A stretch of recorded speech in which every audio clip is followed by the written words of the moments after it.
Good evening and welcome to the April 18th, 2018 legislative session of the Town Board, and I'll officially call the Town Board meeting to order. I'll ask that everyone please rise for the pledge. I pledge allegiance to the flag of the United States of America and to the republic for which it stands, one nation, under God, indivisible, with liberty and justice for all. Thank you. I'll ask our clerk to please call the roll. Cole. Here. LaFountain. Here. Metzler. Here. Moore is absent. Quinn. Here. Thank you. We have a public hearing this evening. We also have a public information hearing or session this evening as well. And I'll ask our town clerk to please read the legal notice for the public hearing for the first matter. To allow a nail spa at 1802 Penfield Road in the Four Corners zoning district, legal notice was published in the Penfield Post on April 5th, 2018, posted on the town website and town bulletin board. 19 postcards were mailed. Thank you. Mr. Horwitz, this is properly before the board? It is. Okay, thank you, sir. We'll ask the applicants if they would address the board. The board does have material that you did previously submit, compliments of Mr. Costello. Yes. We'd ask that you would give us an overview of what you're proposing, hours of operation, employees, signage, all of those types of things, if you would, for the record. Excellent. Thank you. And welcome. Well, thank you for allowing me the opportunity to be here tonight. 5 years ago, my wife Amy opened up a... Excuse me, sir, I'm so sorry. Could you please tell us your name and address? I'm sorry. My name is Anthony Albano. My address is 452 Parkside Trail, Macedon, New York. Yeah, is it this one or? Can't be. Is this one? That one? You can use it, okay. just, all right. yeah. Thank you. So as I was saying, about 5 years ago, my wife Amy Albano started a skincare studio in Penfield on 5 Mile Line Road, and it has been a very successful small business. If you look on Google or Yelp or basically anywhere you want to go on the internet, you'll see nothing but less than 5 stars on her. She does incredible customer service in that field. So we decided to take this approach, this high-end, affordable cost concept to the nail salon business here in Penfield, New York. So we've secured a location at 1802 Penfield Road. We are going to have 8 pedicure stations, 8 pedicure chairs, as well as 8 manicure tables. So it gives a total of 16 service locations. Also included are all the other furniture and equipment and supplies needed to run a full-size nail salon. What's going to separate us, I guess, from the other nail salons in the area is my wife's incredible ability to deliver customer service. As I said, she's got nothing less than a 5-star review for what she's been doing. She's worked at high-end salons before. We find that the nail salon industry here in Penfield would benefit greatly with a salon that puts the customer first. All of our technicians will be wearing uniforms. Cell phones will not be allowed on the floor. Every attention will be given to the customer. We believe that we will be able to build business that way, and we'll be able to retain customers. Also on site at this location is Amy is taking her existing skincare studio called Astique Skincare, and the location has an 1,100 square feet main area for the nail salon, but there's also another 500 square feet that's a door will be able to go into that room. That'll be where the Astique Skincare will perform. We love that concept because we're going to have a lot of crossover. Amy has over 600 clients that do skin with her. We believe a large percentage of that will become nail customers as well now. Also, people come in for the nail service will now be able to see that we're also doing skincare. So we're going to grow both businesses at the same time. That's it. That's it's going to be incredibly well decorated. We have some of the furniture is custom made. There'll be privacy draperies between each of the pedicure chairs. Every customer who goes in for a pedicure is going to be given a tablet so they can, because it's a longer procedure and they have nothing else to do, so we're going to supply them with a tablet so they can have that. We'll probably have coffee on the house. Again, this is something where it's going to be a high-end, affordable nail salon, okay? It's not going to be a high-end, high-cost, particularly in the location that it's in. It's a great location next to Dunkin' Donuts. Parking is great. We looked at parking. One of the things that I was concerned about with the location was parking. We looked at several locations in Penfield. This was the best balance of all the places that we saw. There's over 70 parking locations there. There's also an adjacent dirt parking lot there that I think we'll have the employees park there. The good news about all the parking in that area, none of it's reserved for any of the other businesses that are in the location. On the side of the building, there's 16 open spots that people hardly ever go to. I don't want to tell you how many times, how many hours I put in kind of monitoring the parking situation there, because it was a huge concern of mine. If you're going to have a successful business, you're going to have people to come there and park easily. So I spent time just sitting in the parking lot at 10 o'clock in the morning on a Tuesday, on my way home to lunch for lunch at work, from work, just kind of jotting down and noting what the parking situation was at that time. Then on my way home from work at 5 o'clock, I would swing back in there. Almost every day I would swing into that location just to see how the parking was. And my biggest concern, the biggest hours, the biggest traffic flow you're going to have there is on a Saturday. You've got the restaurant there, you've got the barbershop there, and you also have Dunkin' Donuts at that location. It was more than adequate. We're looking at having 8 employees. We'll probably grow that to maybe 10 at some point in time in the future, hopefully. But even when you add those cars and add the cars, there's plenty of parking there for it, so I was pretty happy about that. Signage, I don't know if you're familiar with the property. As you're driving off of 441, heading right into the plaza, there's a pitched roof. There's already a sign above there for Al's Barbershop. We'll take the exact same size signage. It's not a lighted sign because there's powered lights above that. So we'll have we'll make up a very attractive sign there. And also by the road, there's a sign for all the businesses that are there. There's a space open there. We'll take that. We'll take those 2 sides. So our signage is really going to be 3 signs. It's going to be the one above the building and the 2 on each side of the signage that's out front by the road. Does anybody have any questions for me? Well, that just confused me. Now, you're taking what was previously Mud About You, right? We're taking what was the yoga studio, correct? Oh, Yes. yoga studio. Yeah, we're taking the yoga studio. I was going back one of the No, buildings. that's okay, yeah. But when you mentioned Al's, it's not Al's, too. Yeah, Al's is there. Yeah, Al's stays Yeah, there. and You're we're not right taking- next to Al's. So you just want the sign to be like the same style? Yeah, so as what he has. Al's has a sign, very prominent up there. We're going to keep the exact same size, okay? And it's the same width and same height. So it'll be Al's sign and then our sign right below that.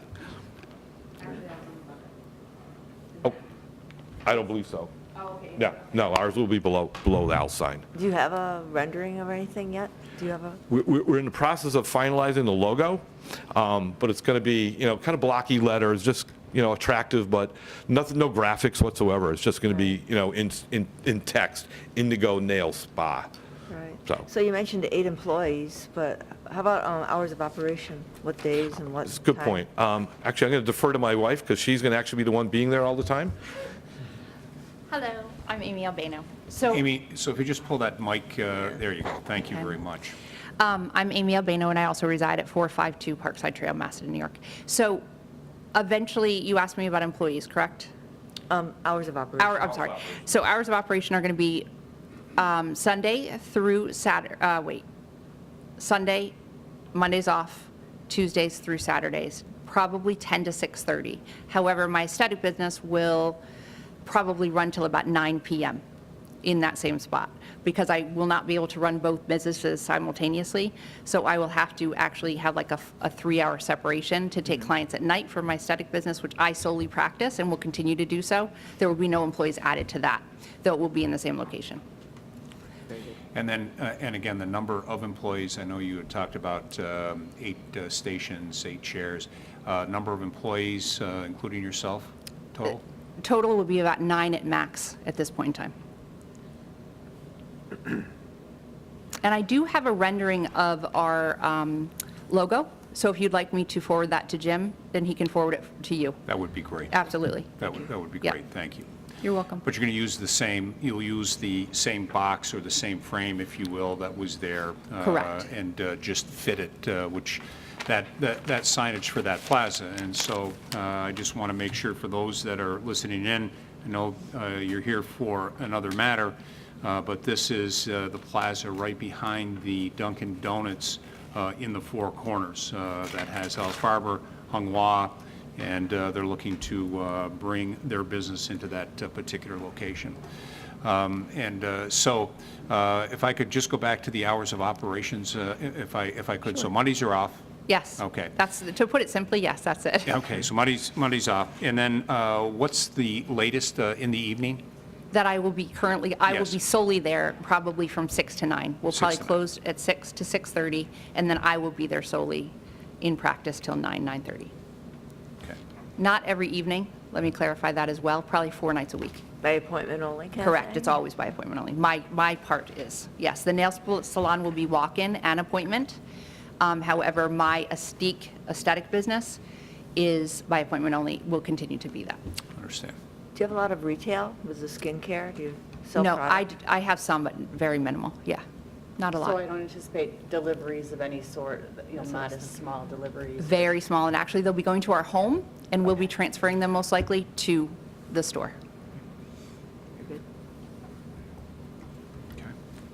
Any more questions? Board, other questions for the applicant? No. I did want to clarify something about the sign. We're going to use the same signage people that already created the signs for Al's and for Hunghwa, because we want like this, kind of Same character, cohesiveness. style and Absolutely, character. correct. Yeah, so we're going to use them, and that was a referral from Jim as well. Okay, very Okay. good. Excellent. Okay. All right. Board, other questions? Just Okay, pleased that you looked at Penfield to continue your Yeah. business. We seem to have such a trend with that, where people don't want to stay right within Penfield, even though they're expanding, so I do. commend you for that. I love it here. I love the people here. Yeah, I mean, the people here have been fantastic to me in support of my business, and I wasn't about to go anywhere else. We tossed it out there, and then I said, nope, this is where my loyalty lies. And I do believe that this is the best place for this type of business. And what he didn't touch on either was there's just such a disconnect between the high-end nail spas here and the lower end. There's nothing in the middle where you can kind of get this really great customer experience at a $30 price point. You either have to pay $60 or you have to pay $20, but you never get what you actually go in for. And there's always kind of this disappointment. So amongst all the years that I've been doing this, my clients have come back and fed me with this information of that they're just disgruntled. They wanted something different. And so it kind of came out of a need for what I've heard from the people that come to me already. So it's been a process, and it kind of was fun to have this, little dream that became what it is now. So, all right. Very good. What do you call this? Indigo Nail Spa. So Estique will stay Estique as a separate entity, and then Indigo Nail Spa will be on its own as well. Okay? So sit tight just for a minute. We'll Certainly. see if there's anyone in the audience. So a number of people signed up, I'm assuming, for the next public information. So I'm just going to ask, is anyone interested in speaking to this particular application? This is a nail salon at 1802 Penfield Road. Okay, seeing none, I'd ask Mr. Costello. Mr. Costello, is there anything that we have not discussed that you believe should be on the record that was not entered into the record already? Jim Costello, our Development Services Director. Thank you, Tony. No, I think they've done a good job. They've spent a lot of time with us. The only thing I'd like to ask them about is the vending system that they're proposing. My husband I'd like to talk a little bit about that. Venting. Oh, yeah. So Thank you, Jim. there's a new state law in New York for nail salons, and that is that every workstation, whether it's a manicure or a pedicure, needs to be vented, okay, for the fumes and also for the dust from the process. Existing spas have 5 years from this past October to comply, but if you're a new spa, you have to be in automatic compliance. So if I've already, in fact, this morning I've met with the HVAC firm that I'm hiring, and they fully understand what needs to happen.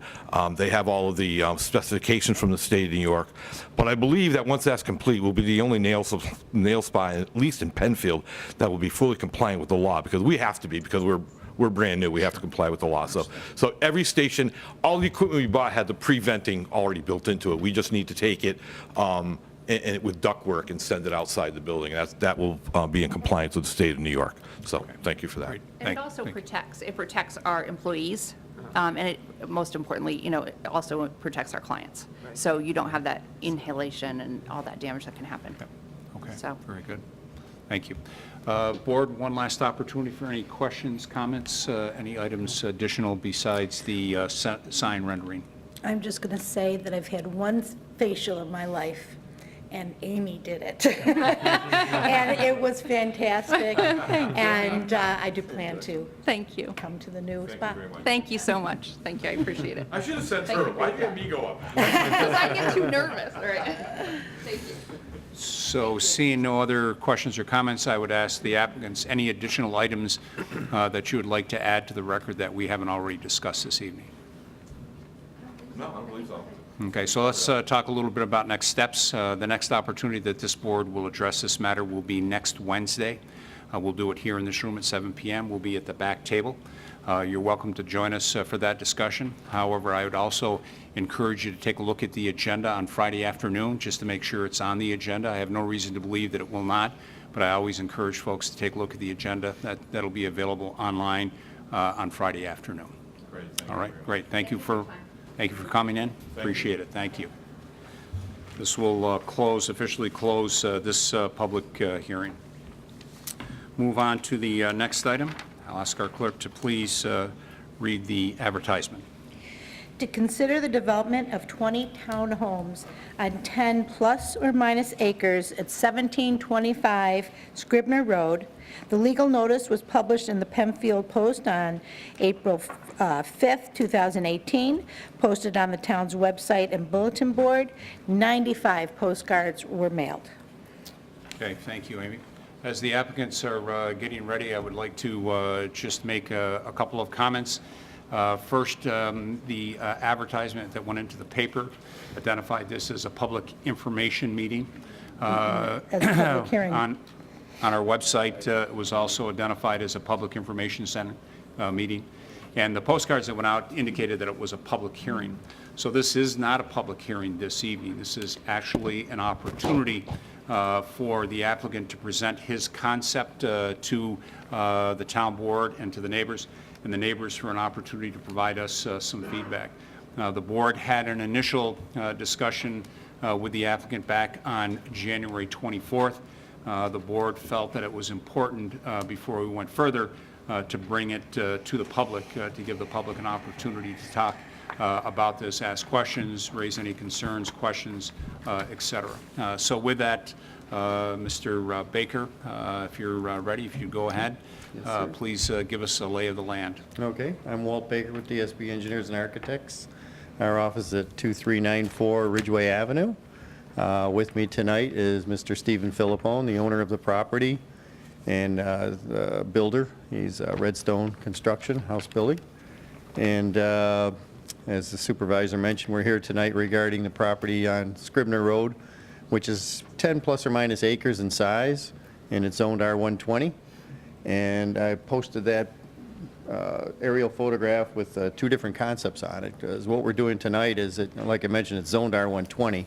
So if you look at the plan, this one here, R120 lots are basically minimum lot size of 100 by 200 in size. So a conventional R120 lot would be this type of layout here, which we have 13 lots on the property. And adjacent to that is what we call the Town Law 261A, which is the acronym's TDR, which stands for Transfer of Development Rights. So there's a New York State law in place that the town of Penfield or any town can utilize for development rights to be transferred from one property to another. So on this second plan that we propose here, instead of doing an R120 layout, which could be any size conventional home on a 100 by 200 minimum lot size, and these lots are obviously bigger than that with the town dedicated road, we would like to propose a 20 lot development and not do conventional R120 lots, single family lots. He'd like to do a townhouse project. And two-unit townhouses, it'd just be 2 units, so it would look, with basically a driveway, center driveway, standard for 2 cars on each side, normal layout, and they would be about 1,700 square feet each, where a conventional home generally runs, these days, it could be anybody that comes into the marketplace that wants a house, but in this particular area, this price range, you're going to see houses that could be 2,000, 3,000 square feet. And what we're proposing is single-story ranches, which would be a 2-unit ranch, and they would be approximately 1,700 or 1,800 square feet each, and have basically 10 buildings with the 2 units, which would total 20 units total on the property. Obviously, under the conventional plan, it'd be 13 lots. But with the transfer of development rights, what he'd like to do, Mr. Philippone also owns another piece of property, which is this other map I put up, which is actually Crown Point, which has been approved, when, 2005? 2004, Crown Point, which is over near State Road and Plank Road. And this would be Section 4 of that project. He's got 3 other sections, obviously, so this being Section 4. And he's developing presently an R120 development as well. And the homes range in that area, size-wise? 2,200 to 3,000 square feet. Yeah, so under R120, that's kind of what you see in that particular zoning classification. And for the record, what was the square footage again, please? 2,200 to 3,000 So, square feet. 22. Yeah, okay. We just need to make sure it's into the record, into the mic. Yes. So, okay. Yes, So, basically, he stated that the homes that he's selling presently in Crown Point are ranging between 2,200 and 3,200 square feet in size. okay. So this being Section 4, again, I did the same scenario under the TRD. We'd have a TRD plan here, transfer development rights, and we'd have 5 lots. What it's zoned for and been approved, which was approved back in 2005, as we mentioned, is for 12 lots, R120 lots.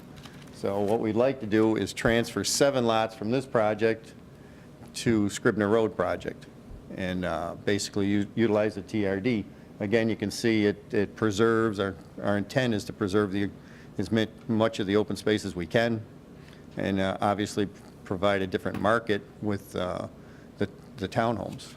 And the townhome, he's looking to market those primarily towards seniors. So when you get into a townhome scenario like that, generally it's people that are downsizing, going empty nesters and that type of market. So he would like to utilize Scribner Road for that, and then have the 5 lots at Crown Point, Section 4, with standard size lots that could be, again, 22, 3,200 or even larger. So that's our intent.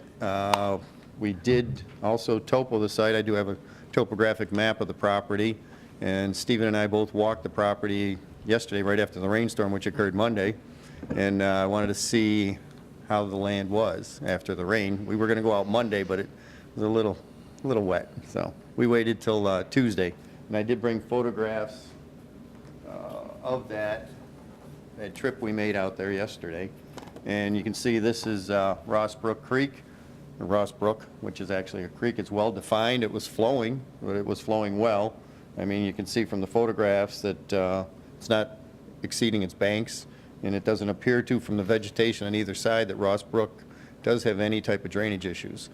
The property itself basically crowns, really, from one side to the other, so the property owners,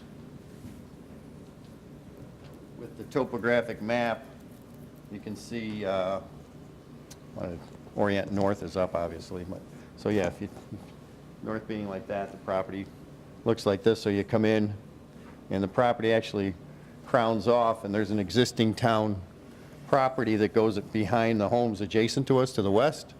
And there's a defined creek channel along here. It needs to be cleaned a little bit, but it functions. It was functioning fine. And Ross Brook comes down through. It actually leaves the property, goes onto the adjacent property, back off, and it meanders through and exits again. But what we'd like to do in our development plan is to preserve all that. So what we would do is stay completely away from Ross Brook in this area, and just have the development basically to the north end of the property. So that's kind of an overview of what we're looking to do. As the supervisor mentioned, we did meet with the town board previously and had a discussion about this, and it was the board's feeling that they wanted to have a a meeting with the neighbors as well, so you sent out notifications. Stephen did have a previous meeting with the neighbors himself. I wasn't there, I was out of town. But, I was just going to mention that in my speaking with the residents, particularly folks on Scribner. Yes. Can you just give us a little overview, or those who are here, as to what outreach you've done to neighbors in the area, what concerns they raised, and if you've addressed those concerns and how? Good evening, my name is Stephen Philippone from Redstone Builders. Our offices are at 1140 Cross Point Lane in Webster, New York. We had an initial meeting back in, I believe it was November of 2017, where I invited all the neighboring property owners by a mailing. At that meeting, we talked about our plan. At that time, we had a cul-de-sac at the north end of the property with units around that cul-de-sac. One of the concerns with that part of our design was that it was putting buildings closer to people's property lines than they liked. So we eliminated the cul-de-sac, pulled the units down more to the south so that they'd be further away from people's properties, and we pulled everything in as close as we could away from property lines. There were some concerns about area-wide drainage, so we relocated our detention pond towards Ross Brook and closer to the town drainage swale that runs north-south, so that we could possibly do more of a regional detention facility and hopefully help with some of the neighboring property drainage problems. Though our site seems to be very well drained for the most part, other than a small area as you come in, there's a low spot right off of Plank Road. And then we tried to, well, we changed our road design a little bit so that we could shorten it, and we tried to compact the footprint of the development as much as possible to preserve as much of the trees and environment that we could, and still, achieve the same number of units. We've done that. I think that the property saved right now, or green space saved, is about 54% of the acreage. Likewise, on the Crown Point side, we've that property benefits where we're 75% of the green space is saved from that 12-acre parcel as well. So both parcels benefited, reduction of impact to the environment, greater green space provided. Overall, it just seemed to be a little better fit. And it's my understanding from the residents, they did have concern about the conventional plan, is this your second plan here? Is that a result of the neighbors' concern about built as zoned? We started out having to do a conventional plan as required by the engineering staff and the planning department, which is customary to do a plan under conventional zoning. We then came up with an alternate where we would utilize the 13 units that came from this original plan, and then transfer 7 units from Crown Point, partially because 13 units doesn't make for very good duplexes. We came up one short. So it helped us even it out, but it also helped make the project a little more feasible because of the longer entry. We decided not to put any units at the Plank Road entrance, so we have a more natural front entrance, a little more private. We're trying to create privacy for both the people who would occupy these townhomes, but also have the least amount of impact to the residents. The conventional plan just is a major disturbance. We understand that. That's not really what we were looking to do to begin with. But we wanted the residents to understand that if our project doesn't go forward in the way we see it, then our other option would be to just do conventional zoning, and that's what we would wind up with. So. It's a good segue to my next question. So generally speaking, transfer of development rights involves, as you mentioned earlier, an equal distribution from one property to the other with the same property owner. So I look at Crown Point and I see a pretty big open area. And then I look at this property, this parcel here, and I see a wedged-in area. So I struggle with the concept of transfer of development rights to preserve open space from a big spacious parcel to one that's not as spacious. What you may think of is the main body of Crown Point, which was an assemblage of, I believe, 4 parcels. And then there was a 5th parcel, which we purchased from Mr. Peters, a local resident. And the 12 acres here, you can see kind of stands behind Crown Point Drive. So this becomes kind of a standalone piece.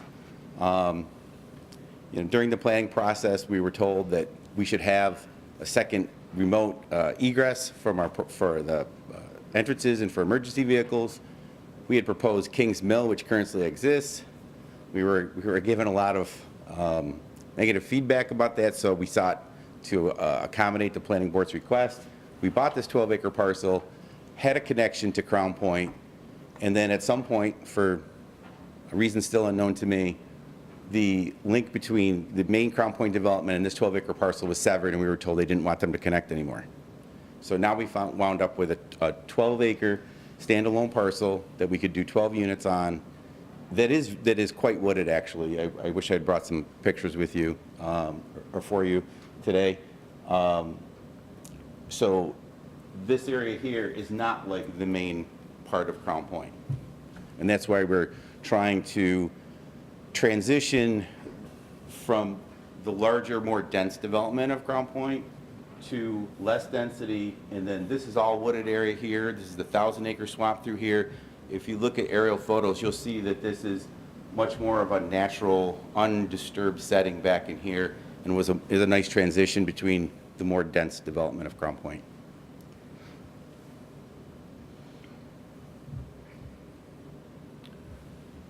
Okay. Board, other initial questions? Really, Just- the just information meeting is for the residents to speak, but any additional questions or comments before Just, we open it up? 2 brief questions. The first, is the intent of the road under any development to be dedicated to the town, or is it a private drive? Under the townhome scenario, it would be a private drive. Under the conventional zoning, it would be a dedicated road. Okay.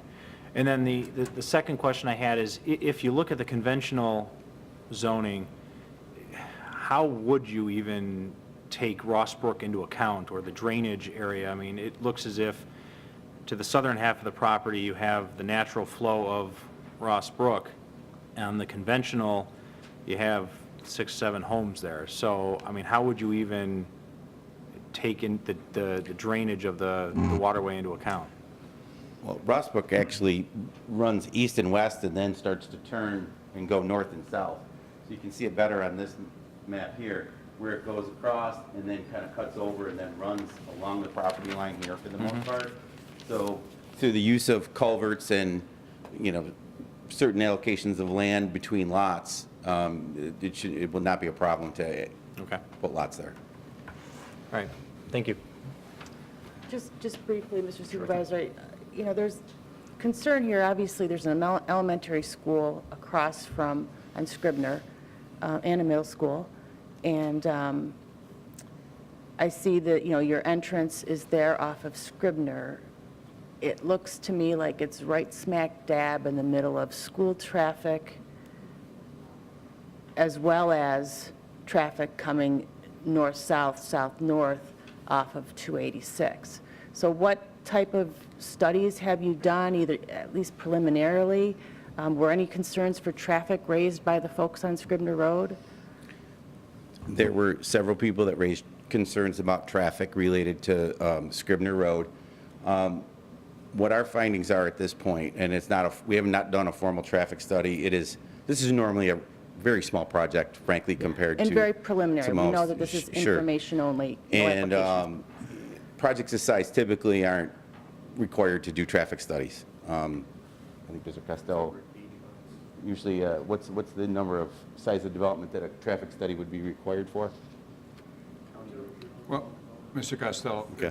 if you would, if you're going to address, I need to have you on the record. Jim Costello, Development Services Director.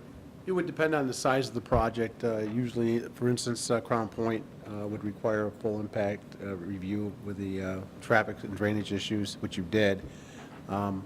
For a 5 or 10 lot issue, I'm suspecting a traffic study would not be necessary, although the county and the town may require some kind of counts to see what's happening in terms of the overall effect. Drainage would probably be the more important of the two issues, I would think, in that case. I think the For answer- either the conventional or the proposed. I think the answer that I probably was looking for was not, we don't have to do it, but whether it would behoove you in attempting to have this development within the town in such a busy area, for the safety of those who may be moving in, safety of the children, and safety of other residents. I would think that some sort of traffic study would be prudent. We would look at traffic counts prior to anything, whether the project's conventional or whether it's townhouse. We would probably look at traffic counts in that area just to get a feel for what's occurring, particularly as it relates to the school district and what they're doing in the morning and the afternoon. But generally speaking, for 10 or 20 lots, you're talking probably 2.2 cars per property, if that, probably less, especially if it becomes a senior community where there's maybe 1 to 2 cars max. Okay, thank you. To follow up on that, it wasn't we were there the other day and walked the property, Mr. Baker and I, and we noticed that traffic seemed to have peak periods predominantly when school is gathering, if you will, and then when school is letting out. Traffic on Scribner Road otherwise seemed to be relatively low volume.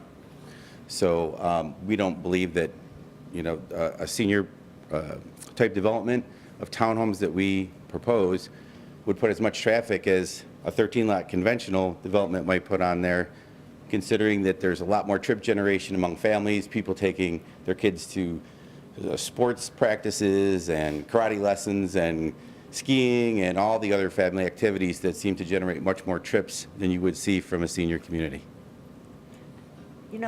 You say that, but in this era, seniors aren't elderly. They're active seniors. So many seniors have 2 cars. They're going off and doing all sorts of activities. Grandchildren. Unless you're in some kind of assisted care facility or something, I mean, you really do need traffic studies because it's, I don't look at them all that different, except they don't have the children, but they are just as active as a lot of the younger people. Okay. So I wouldn't put them in a category anymore. Us tired parents don't want to leave our house as much as the older grandparents who get to give the kids back.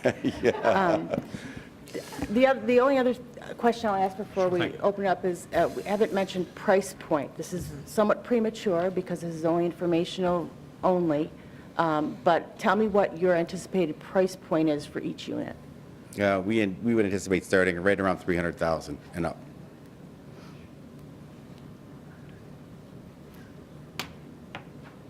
Thank you. Okay, I think it's now appropriate to open up to the neighbors, whether it be Scribner or Crown Point or both. And I'd ask our clerk, so if you happen to sign up for another matter other than this particular matter, I'm going to ask that you hold that to public participation. Right now, we're talking about this particular project here, Scribner Road, and at Crown Point, and so I want to keep that focused and not splinter it with things. So, Amy, if you would, we'll start with your first person that had signed up. And if you haven't signed up, don't rush to the table. Once everyone that has signed up has spoken, we'll give those an opportunity to speak as well. So with that, Amy. Sorry, Bill. Helena Kessler.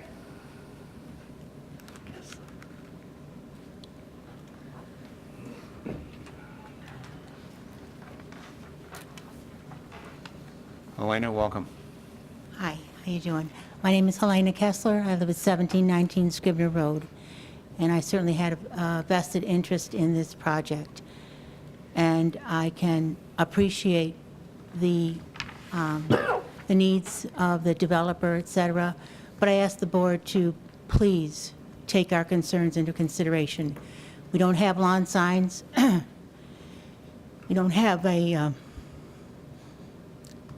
a public referendum, but the drainage is a huge problem, and I recognize that that would be addressed, but my property, the properties on Scribner Road certainly around that particular development have very, very, very severe water problems. Matter of fact, our home has a sump pump, a backup water pump, and 2 votive candles in front of the sump pump. So that, thank God for my dad, the plumber, is no joke.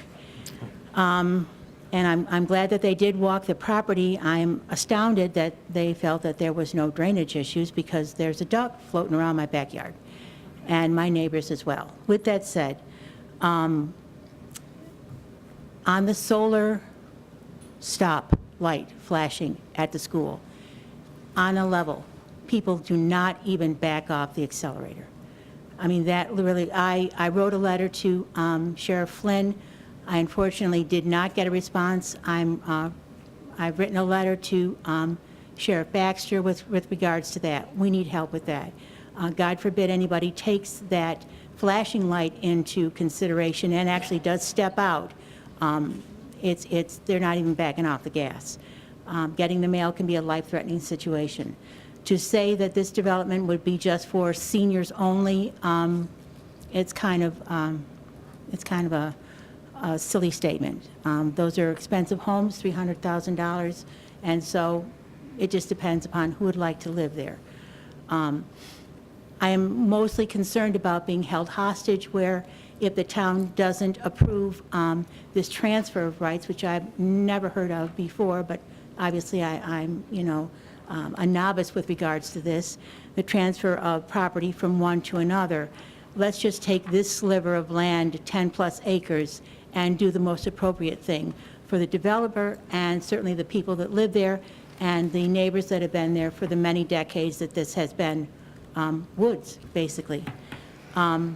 There will be at least 2+ cars for each dwelling, unless there's a car in the shop. It's just that simple. In this day and age, everyone has to have a car, whether you're 80 or not, you're going to have a vehicle. The drainage, the traffic. I can appreciate that there are traffic spikes when the school is in session. But truly, this particular development will dump right out in the middle of the schoolyard on Scribner's side, and it's just going to cause a real issue. If you've been there trying to get to work, if you, God forbid, you've got to pick your kid up to go to the dentist, you're looking at several hours, just trying to get back and forth to work. So the traffic on Scribner Road is exponentially increased. As well, there are developments now with the 2 parcels that have recently been sold, and there is, before the town, certain developments there as well. And the one development across from the Shortino residence is going to dump, our understanding, out on Scribner Road as well. So this truly needs to be addressed. With that said, hopefully we can just focus on this particular development and the number of townhomes. If you wanted to take 2 more townhomes out of there and make it 18, that would literally push the footprint even further back. Other than that, these concerns are, and I know you've heard this many times when people, develop properties and green space goes away. We've recently, passed the bond issue with regards to Shadow Pines. I recognize that this property is sold. I also recognize that it's a relative moot point. It will be developed. But I don't want to be held hostage, and I will seek redress if indeed we're now held hostage, because if we don't approve these cluster, which is an interesting term, cluster of 20 townhomes, then we're going to have either larger homes there because we're going to transfer property from one to another. So I certainly appreciate your time, and I appreciate you guys working for us as well. Thank you. Thanks, Elena. Thank you. Tim Andrus?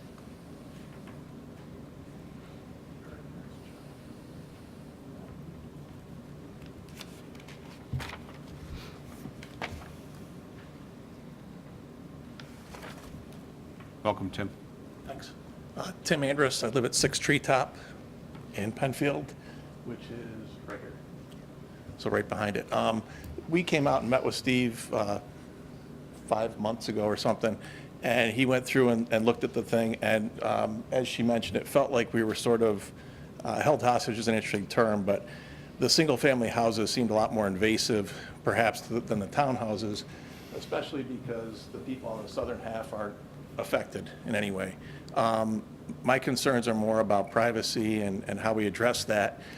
And I'm interested in how we're going to create a berm or something along the east and west side of the property. Are we going to put a 6 or 8 foot berm, arborvitaes, as much buildup as we can? As far as the comments about shoehorning, when you're talking about a 2-story house that's 3,200 square feet, that's a 1,600 footprint. If you're talking about 10 of these that are now 1,800 square feet, it's a 3,600 square footprint. There's going to be a lot more property, a lot more home structure, and it's going to be in a very small space. If there's any way we can stretch all that out and put up more barriers, that would be ideal.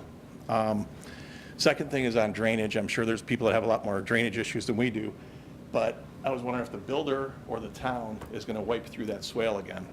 The swale is overgrown. I don't know if anybody walks back there. I know I do. There's trees down and growth in there, and there's no water flow. And if it was regraded to let that water out, it would allow for a lot more water flow through.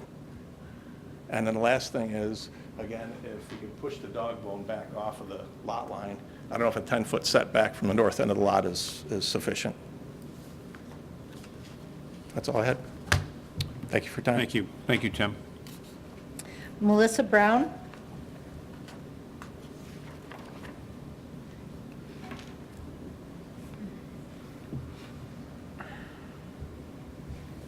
Welcome, Melissa. Hi, my name is Melissa Brown. I live at 1743 Scribner Road, which is directly behind, right here. So I'm going to be directly affected by the development that goes in. My problem is that where the traffic will come out in front of Scribner is offset from where the elementary school is, their entrance is. Something's going to have to be done. I don't care what time of day it is. When you come out of there, if there's traffic coming out of the elementary school, it's not aligned, basically. Also, the other thing is, I know you said you walked there yesterday, but that creek has only been taking water in for probably 3 or 4 days of rain. We went through 2 sump pumps last year because of the rain. Our basement flooded, and we burned out 2 sump pumps within a 6-month period. So we do get a lot of rain and a lot of rain runoff in that area, and our backyard was half flooded. So something with townhomes going in, it's going to cause a lot more runoff of the rain when it does rain, and it is a lot. And recently, it's been a lot. The other thing is the area where they're putting in, or the plan is to put in, it is a lot of wooded area, and we have a lot of deer that cross through there. We have deer in our backyard all the time, crossing through, going over the creek and crossing through over to go into the old golf course and going behind where the other gentleman's house is. There's a lot of deer that go through there, and I'm concerned for the wildlife as well. When you go through and take down all of that, there's very little left for them, and it's a major traffic runway for them. And that's about it. That's about it. Thank you, Melissa. Thank you. Thank you for your time.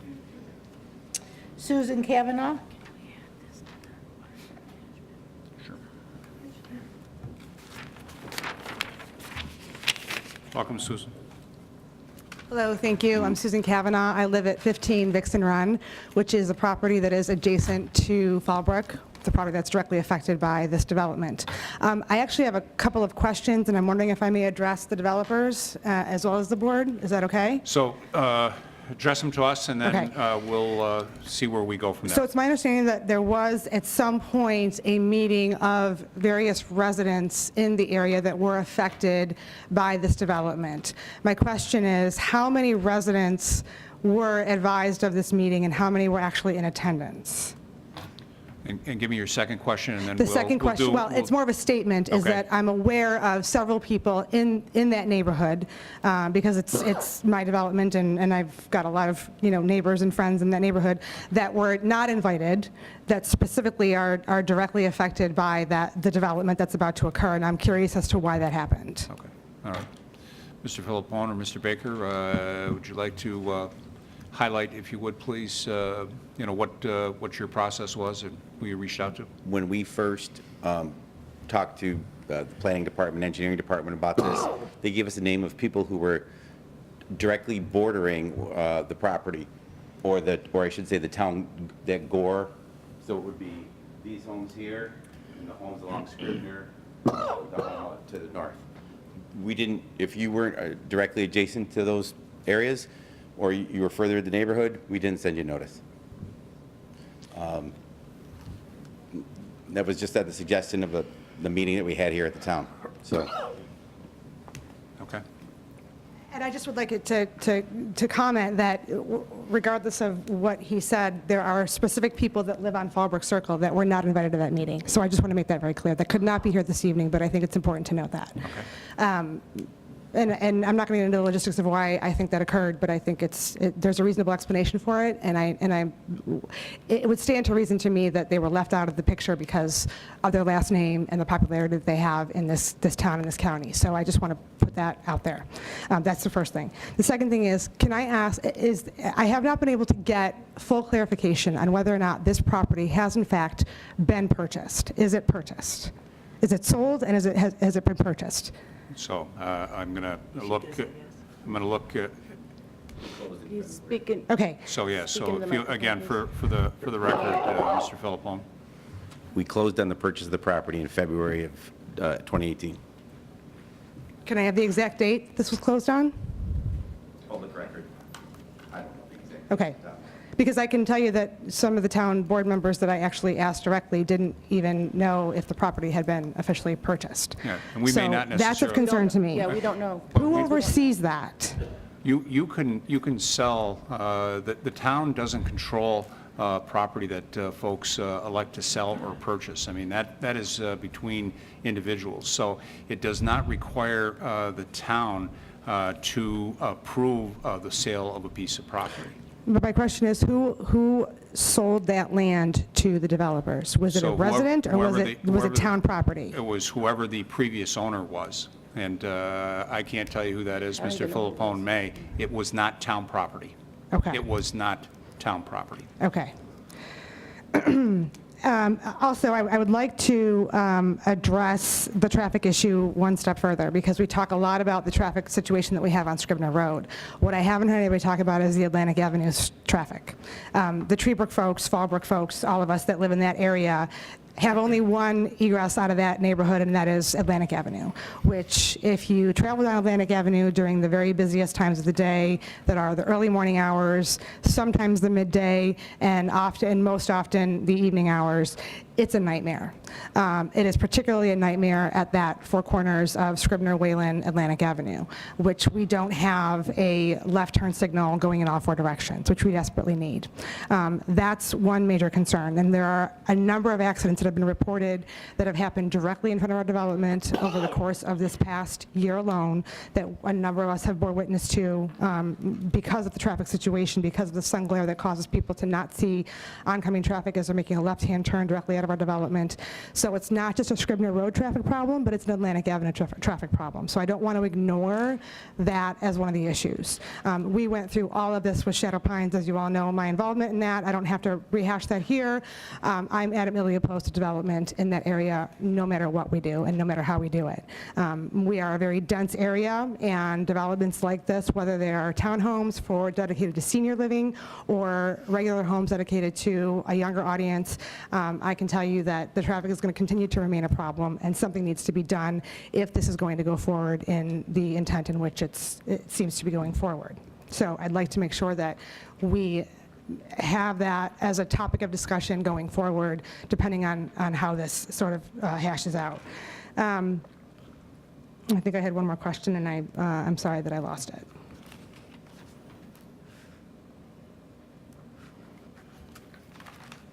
I think that's all that I have for the moment. I'll reserve the rest for later if there's an opportunity. Thank you. Thank you. Kate McCardle? Different Okay. issue. Thank you, Kate. Okay. Holly Snow?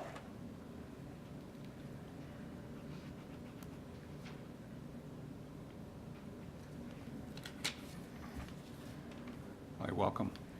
Hi, I'm Holly Snow. I live at 22 Fallbrook Circle. So I have concerns overall about, similar to Susan, developing any of the area behind Fallbrook Circle. To start, obviously, the traffic and congestion issues, as you're hearing here. I personally can't take a left out of Treebrook to go to Scribner. We go around. We take the right, go down and around, cut through a neighborhood in order to get over towards the school. Also on the way back, we go behind Shadow Pines now because I could never make the turn. I would wait 6 lights in order to try and make the turn onto Atlantic when coming from Wayland. It just isn't feasible. I would say a traffic study is necessary here. Intersections at Atlantic Avenue, 5 Mile Line, and Wayland Roads have been declared failing intersections. According to the New York State Department of Transportation, you yourself, Supervisor, have said that. Absolutely. So I think that hasn't even been considered yet, or seems a little bit silly to me. It seems that's something that should have been started already by the organization. Disruption to wildlife, as has been mentioned. The large deer population that right now is going to be limited, have limited areas to go, with Shadow Pines being made more pedestrian and family friendly, which we're all excited about, but it does leave more limited space for wildlife. I too have plenty of deer in my backyard every single day. Where are they going to be able to go? The loss of just Penfield aesthetic overall. So the impact to neighborhood character and its residents, improved neighborhood aesthetics such as green natural space is associated with lower perceived stress in numerous research studies and improved quality of life. You're taking this away from my backyard. Right now, I look into woods. I don't want to not look into woods. Inhabitants of scenic environments report better health. Seeing as I'm expecting another one here, I am thinking about that. Large trees and lush landscaping offer serenity. They give our neighborhood its character, and I'm trying my best to make sure that that's not taken away. There's also the effect of property values. Properties which back up to woods have higher values. It's part of the ingredients for a great neighborhood. I do understand by putting higher priced housing behind us, perhaps that increases our property value as well, you could say, but I'm looking at the look and the character and the feel. You look at Webster, a smaller community in landmass. They have more residents, and yet they also have more green space than us. We need to keep whatever green space we can. The effects on schools, the capacity in Penfield schools is limited. Projected enrollment is already estimated to increase in the coming years, and with more projects being considered, including the 298 apartments housed in 8 separate apartment buildings, 122 townhouses, 38 duplexes, and 10 single-family homes on Route 250, we do not need to be adding more children to an already full school system. As far as the drainage concerns, I'm afraid I also disagree with the idea that things are draining well in that area. Between the last 2 windstorms, so this year and last year, we have had 5 trees taken down in our backyard. Now, what I consider our backyard is also some of the land here. So if you go to the National Oceanic and Atmospheric Administration, they will say that straight line winds of 75 to 89 miles per hour is what is needed to uproot a typical tree. Well, we haven't quite gotten up to 89 miles per hour. We don't have straight line winds because we have a wooded lot, and yet I've lost 5 trees in the last 2 years.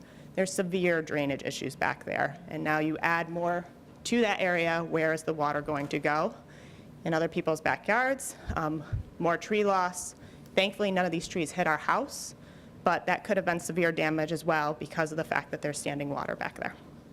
And those would be my concerns. Okay. Thank you. Holly, just for the record, so the record's straight, you made reference to the project that the planning board had a concept plan. Yes. That whole property is within the Webster School District, so just as general information.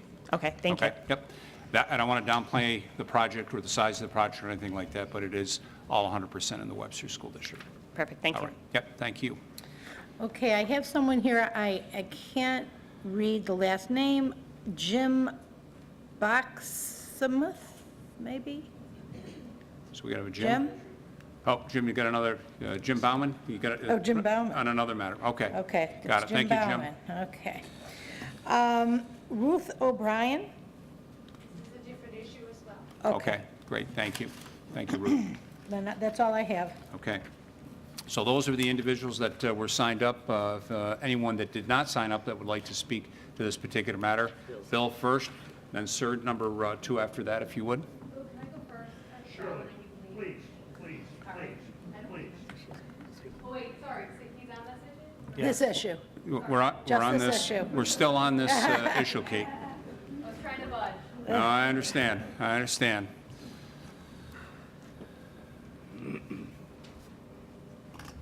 Hi, Bill. Bill Sullivan, 1899 Clark Road. Very simple question.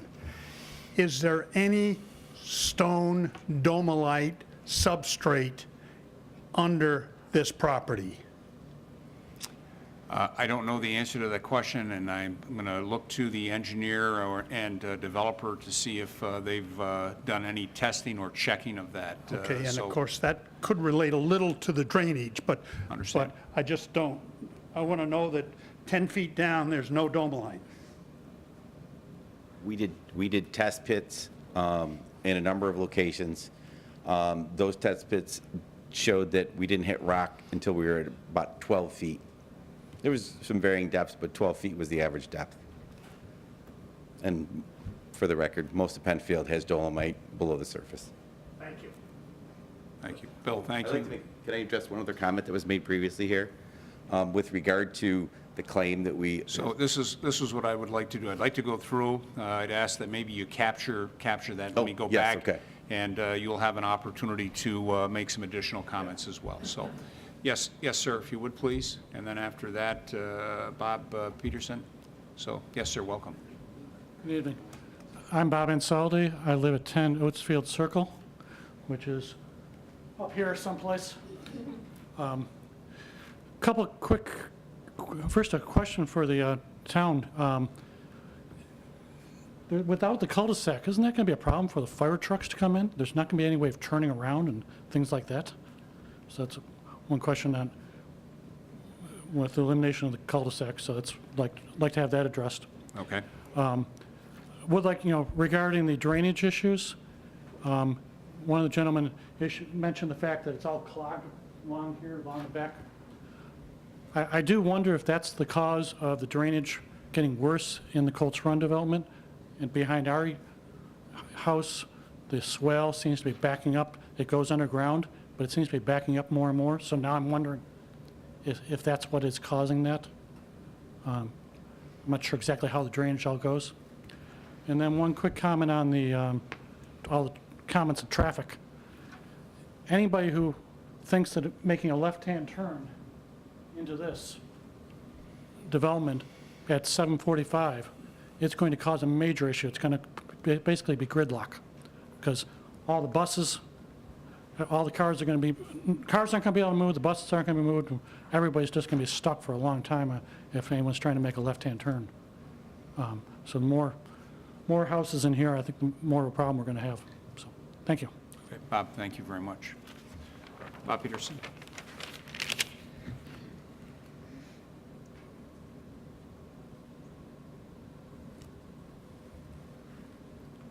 Welcome, Bob.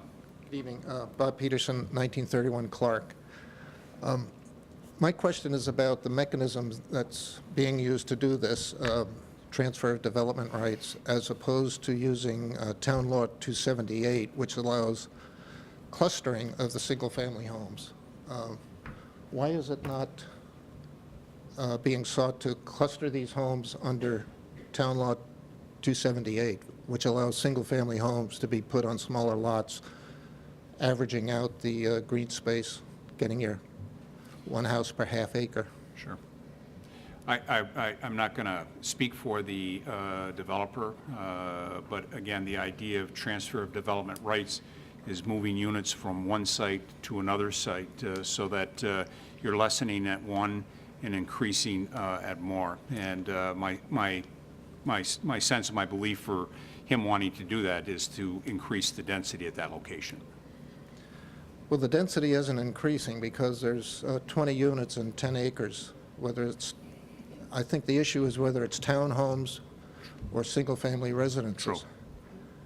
Because what's going to happen here now, you're going to be using this transfer of development rights and ending up with spot zoning. You're going to have what should be a townhome zoning district, a very small one, in the middle of a very large R120 zone.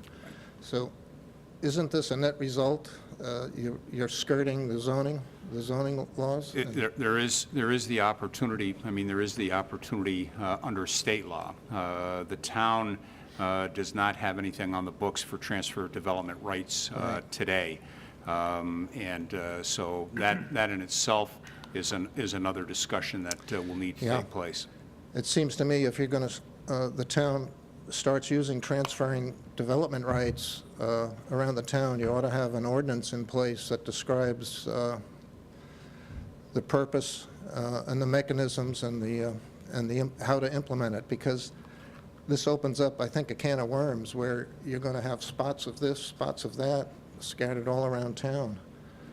And Paula, I know you've brought up the issue of spot zoning on occasion when we've talked about that. So it's something that we generally try to avoid in town. Isn't that true? It is, yeah, and certainly the state law provides for this attempt by a developer. And again, I can't speak for the developer. There's no application before us, so there's no justification that needs to be made to either us or the planning board as to why they're looking to do this. I don't know if Mr. Philippone, you have any additional thoughts as to what your goal is, other than what you've already said? So I'm going to ask you come to the podium if you would, please. Thank you. So when you do a townhome development, typically the creation of a homeowners association and the costs involved with that are such that you don't see 4 or 5 or 10 unit townhome developments. So this is kind of near the minimum that you would do for a townhome development. Yeah, I don't have an issue with anything, but except for the fact that you're skirting around existing zoning laws, it seems to me. And I'm unfamiliar with transfer development rights, so I Googled it a little bit, and what I was finding out, it's generally used to protect open space, farmland, or historic landmarks, and it generally allows the landowner of the sending property, who's not allowed to develop there because of trying to protect this land, Or some sort of impediment. to increase the density in the receiving area, which is looking to develop it. And you, like in New York City, they'll have an area that's maybe a landmark, and they want to move, and they put more stories on a building. Or you could say you could put more single-family homes. You could maybe put 30 homes in that area if the drainage were suitable, but apparently the drainage is not.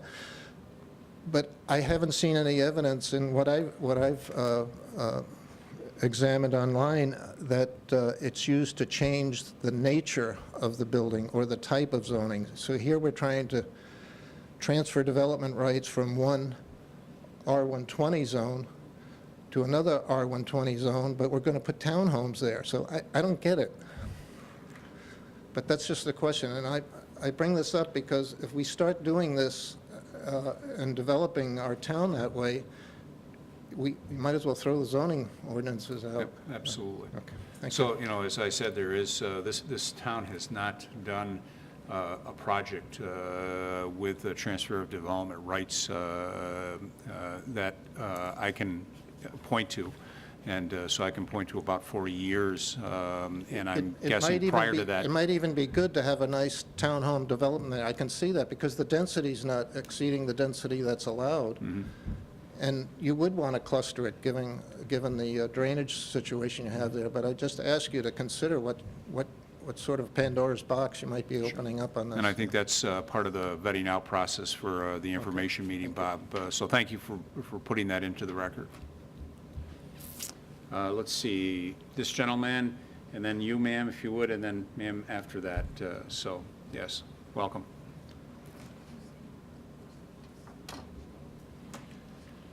I'm James McEntee. I'm at 28 Fallbrook Circle, which is right near the edge of this development. I would, let's see, right here.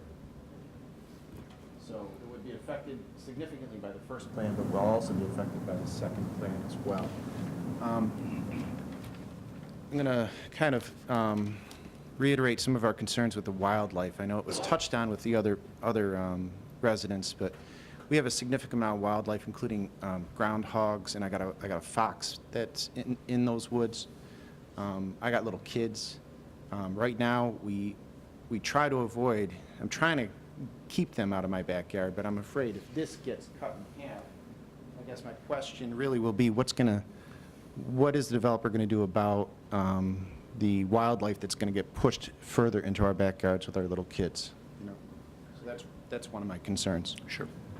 The other concern I have is, and maybe you can clarify this for me, but last I knew, now about 8 months ago, you said you purchased it in February of 2018, and I saw that you were going to address that purchase just a few minutes ago.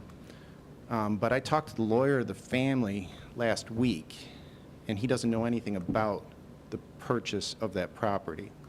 So I guess I'd want that clarified to see who actually owns the property and who has the title for the property. So those are my two questions. Okay. Thank you. Thank you, James. Thank you.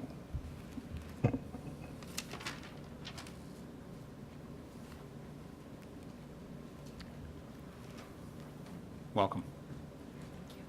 I'm Peggy Ansaldi. I live at 10 Oatsfield Circle. And I went to the original meeting, and Mr. Filippone did address a lot of the issues we brought up that night, but there's one significant one that the neighbor who lived directly next to where the road will go was very concerned about its proximity to his house. I don't see him here this evening. And I don't think that's really been addressed, and the fact that where the road would go is directly over the stream. And we walked there Monday night along Scribner, and it was really very, very wet in that area. So I'm not sure how that will go. My other question relating to that is, we talked that evening a bit about how much fill would be put into the area and what effects that will have on the neighboring properties' drainage. I don't think that's completely been addressed. The other thing that I wondered, with a townhome development versus individual homes, how garbage pickup will work, because on Pierceon, the 4 homes bring their roll-offs to the street. Are we going to have 20 roll-offs along Scribner Road once a week, or 4 different days a week, depending on which company they're using? And then the final question I had is, although he's gearing it towards seniors, there's nothing to preclude families from buying it, as I understand. Those children coming out to go to Scribner Road or Bay Trail will be crossing the street, and there's no sidewalk in that area. The elevation on Helena's property doesn't open itself to that, and we no longer have a crossing guard. We have the light. And as Helena said, it's horrible when I've stopped and been sure that because I stopped for a student crossing, I'm going to be rear-ended. And I'm grateful that we haven't had an accident with a student, but I think adding this is going to increase the possibility of that. Okay. Thank you. Peggy. Thank you for your time. Oh, yes, ma'am. In the back. Welcome. Hi, Hi, Susan D'Imperio. I reside at 9 St. Edward's Drive, and my kids are in the walk zone, and my main concern is obviously, why is there only one entrance? I don't understand the map, and I didn't look closely, but obviously it's going to be gridlock at Bay Trail and Scribner, and it's a no-brainer. This is going to cause gridlock trying to get my kids out of school in the morning and after-school activities. Garbage, I never even thought of it until they just mentioned it. I don't understand how you could do this with one entrance. And it's smack across the street from a little elementary school that has one of their playgrounds for the special needs kids right there. One entrance with 20 townhomes at the most awkward corner that you could imagine for buses to already come in, with no crossing guard anymore, and my kids are walkers. Same with split rail, same with many families on Scribner. We have no sidewalks on our St. Edward's side, so my kids are forced to cross not once, but twice. It's ridiculous. So obviously I'm going to try to petition sidewalks, obviously, to keep my kids safe at this point if this goes any farther. So that's my main concern, is why only one entrance? Thank you. Thanks, Susan. Thank you. Anyone else that would like to speak to this matter? Yes, sir. Rich. Good evening. My name is Richard Vitale. I reside at 1769 Scribner Road. I would just like to reiterate all the points that everyone made, especially about the wildlife, the traffic, and the drainage. I think everyone hit on everything tonight that are all our neighbors' concerns. Wildlife, traffic, and drainage. Those are the biggest issues. That's all. Great. Thanks, Rich. Thank you. Thank you.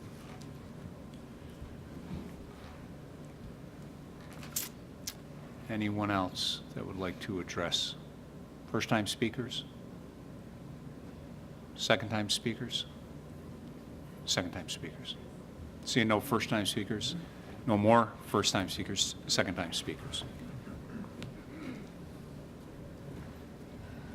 If you could, for the benefit of... For the record Sorry, again. Susan Kavanaugh, 15 Vixen Run. If you could, for the benefit of those of us that are here, explain to us what essentially the next steps are going to be. This is an informational session where we've all come to get feedback. There was a prior meeting with various residents of the area that provided some input. We've now come up with this specific development or development options. Can the board enlighten us as to what the process is going to be or procedure is going to be going forward, and next steps, and how we continue to either provide input or get more information, or what is the next level of decision making? Got it. Okay. So the next step, this is a public information meeting, so there will be no decision made by the board this evening on this matter. There has been a lot of input. I haven't even gotten to the notes that I need to put into the record from those that could not be here, but have asked that be read into the record.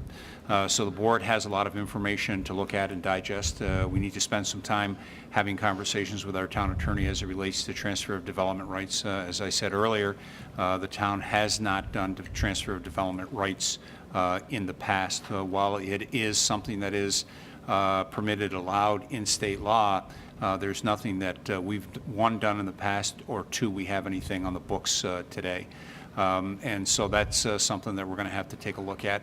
What I would say is that this board would probably take several weeks or more to digest all of this information. If there is any additional comments or input that we're looking for from the developer, we'll ask for that.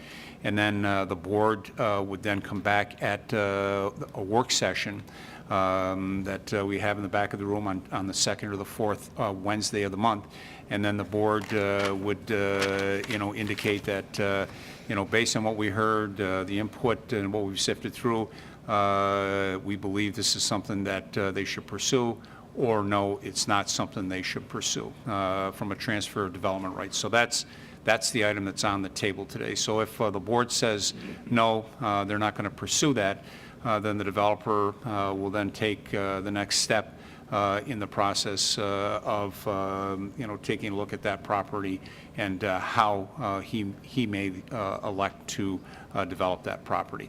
That would then come to the planning board. That would not come back to the town board. That would come to the planning board. And then the planning board would go through a process of looking at concept plan, then looking at a formal preliminary and final public hearing for that.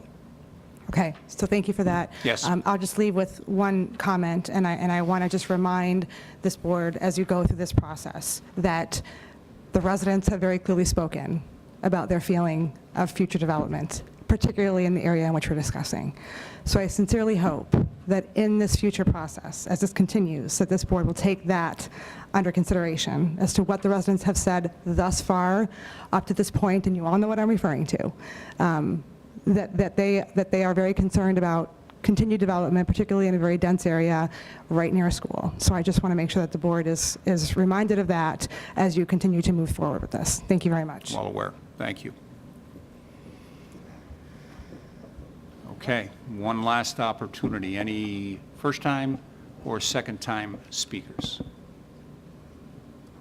Okay, I'll ask the board any additional comments, questions that you would like to put onto the record. Yeah, a general comment for those folks who mentioned drainage and drainage issues. One of my roles is being the liaison and sitting on the Watershed Management Committee along with Supervisor LaFountain. If you saw me whispering to him earlier on, that's what I was talking to him about, is putting these drainage issues on our agenda.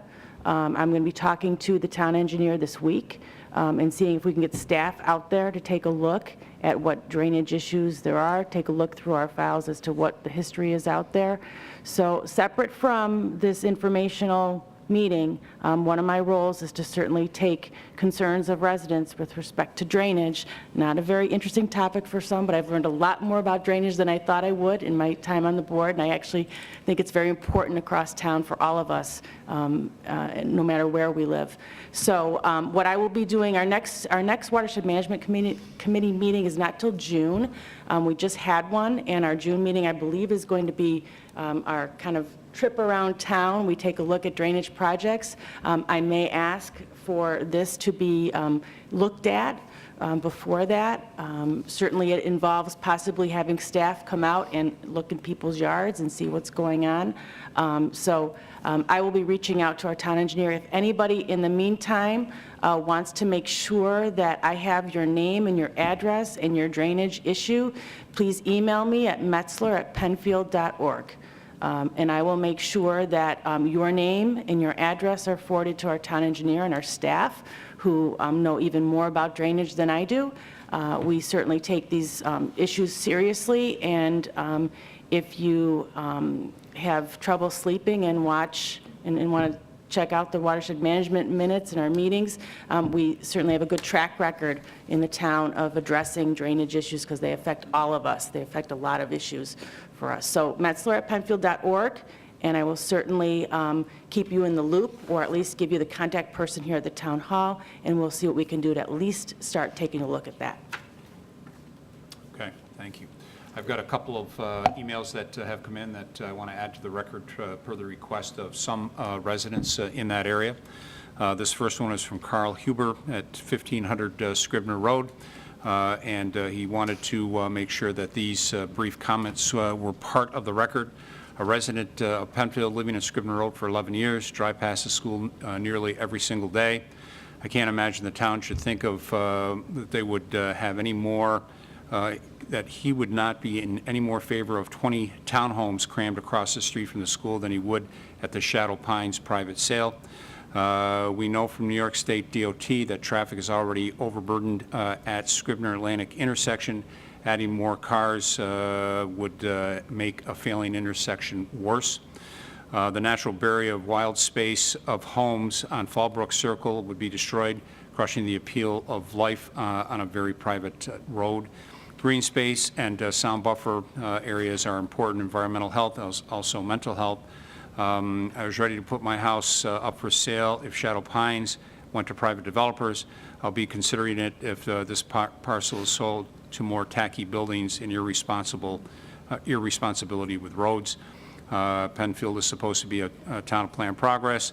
No callous selling out of poorly constructed McMansions on a quarter-acre pesticide-filled lawns. No development at 1725 Scribner Road. The next one is Mr. Michael Parker, resides at 36 Crown Point Drive in Penfield. I'm writing this email because I am unable to attend the meeting on Wednesday the 18th. At this meeting, you're discussing the transfer of 7 units from Phase 4 of Crown Point to 1725 Scribner Road for an additional townhomes scheduled to be built on that land. I am strongly in support of the transfer of development rights as a useful planning and development practice. In my opinion, adding an additional townhomes to the area already being cleared and preserving green space, it makes logic and environmental sense. And then the last item is from Ron Ritz, 1689 Scribner Road. Please consider making the area around Scribner Road schools to have speed zone cameras to enforce the 20 miles an hour speed zone during select times. Other counties in New York State have speed cameras in speed zones to ensure that safety of the children who have to walk to school because they're within the less than 5 miles of the school. The added traffic of the 20 townhomes will compound the issue. All types of traffic ignore the speed limit signs, and every crossing light increased sheriff's presence at that location is not a solution. So those were some additional comments that came in over the last couple of days from those that could not make it this evening. Board, again, no further comments. Okay. I'll go to the developer's engineer. Is there anything that you would like to add to the record that has not already been added to the record? Basically, I'd like to also meet on the site with Ms. Metzler. If we could go out there, bring the town engineer, and walk the site. Like I mentioned earlier, the site is dry. It rolls off. The drainage concerns, that drainage swale that comes from Colt Run in the back does need to be cleaned.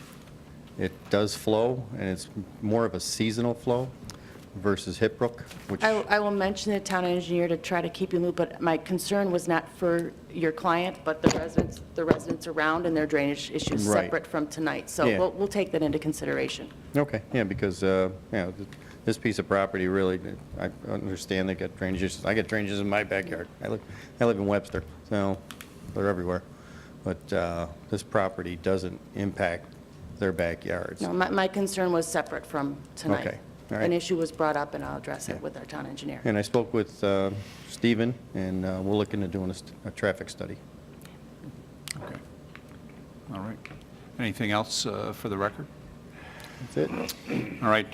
Because I do have Mr. Costello here, and I would just reach out to Mr. Costello. Is there anything that you believe should be added to the record that was not added to the record already this evening? Okay. Thank you very much. Then, before I close this information meeting, I'll just reiterate that the next steps that the board will take the next several weeks to take a look at all of this information, ask for any additional information. I would ask that you keep an eye on the agenda. The agendas come out Friday afternoon. The next opportunity for discussion with this would be at a work session. Those work sessions are the 2nd and the 4th Wednesday of each month. And again, the agendas that we publish will contain those items that will be discussed on those agendas. Okay, seeing no further comments, discussion at this point, this public information meeting stands adjourned.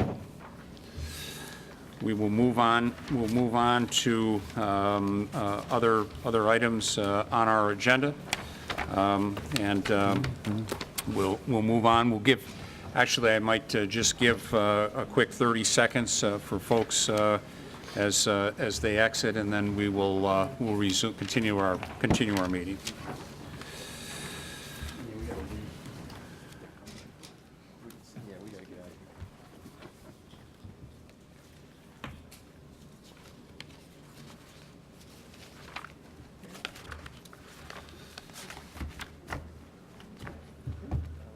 Okay, and Mr. Costello, I would just ask if you'd like to carry on a conversation with the developer or his engineer, if you'd please take that out, and we'll get on to the rest of the agenda. Thank you very much.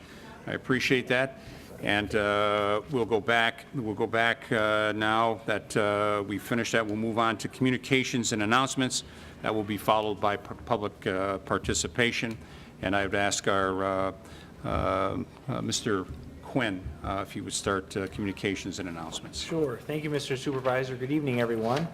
While spring weather has not yet come, many residents are probably eager to start their outdoor spring projects. As a safety reminder, it is important to call 811 before you dig anywhere in your yard. 811 coordinates with local utility companies to locate all underground lines on your property. Utility lines are damaged once every 6 minutes nationwide because someone decided to dig in their backyard without knowing what was underground, which often leads to service disruptions, serious injuries, and costly repairs. Residents and business owners should call 2 days before they plan to dig. To schedule an appointment, call 811 or go to digsafelynewyork.com/homeowners. And second, Penfield Little League's opening day ceremony is scheduled for Saturday, April 28th, beginning at 9 a.m. in Veterans Memorial Park. All baseball players will kick off the 2018 season with an annual parade through Veterans Memorial Park, leading to the Little League complex. Players, coaches, and parents should meet at 8:30 a.m. between the Veterans Memorial and basketball court behind the town hall. There will be a ceremony and the traditional first pitch. Parking will be available in the main part of the Little League complex and/or behind the town hall. For updates on weather, field conditions, and team schedules, please visit penfieldbaseball.com. And having one aspiring young baseball player, I can tell you that they're going to be rusty because there haven't been any practices yet. So it's going to be an interesting opening day. Mrs. Messer. I have 3 announcements this evening. First, in partnership with the Monroe County Sheriff's Office Zone A Crime Prevention, I will continue to offer, and I am continuing to offer, a Neighborhood Watch Program initiative for residents who are interested in starting a watch program in their neighborhood or through their homeowners association. This initiative is a great way to work with your neighbors and the town and the Sheriff's Office to promote public safety and prevent crime in our community.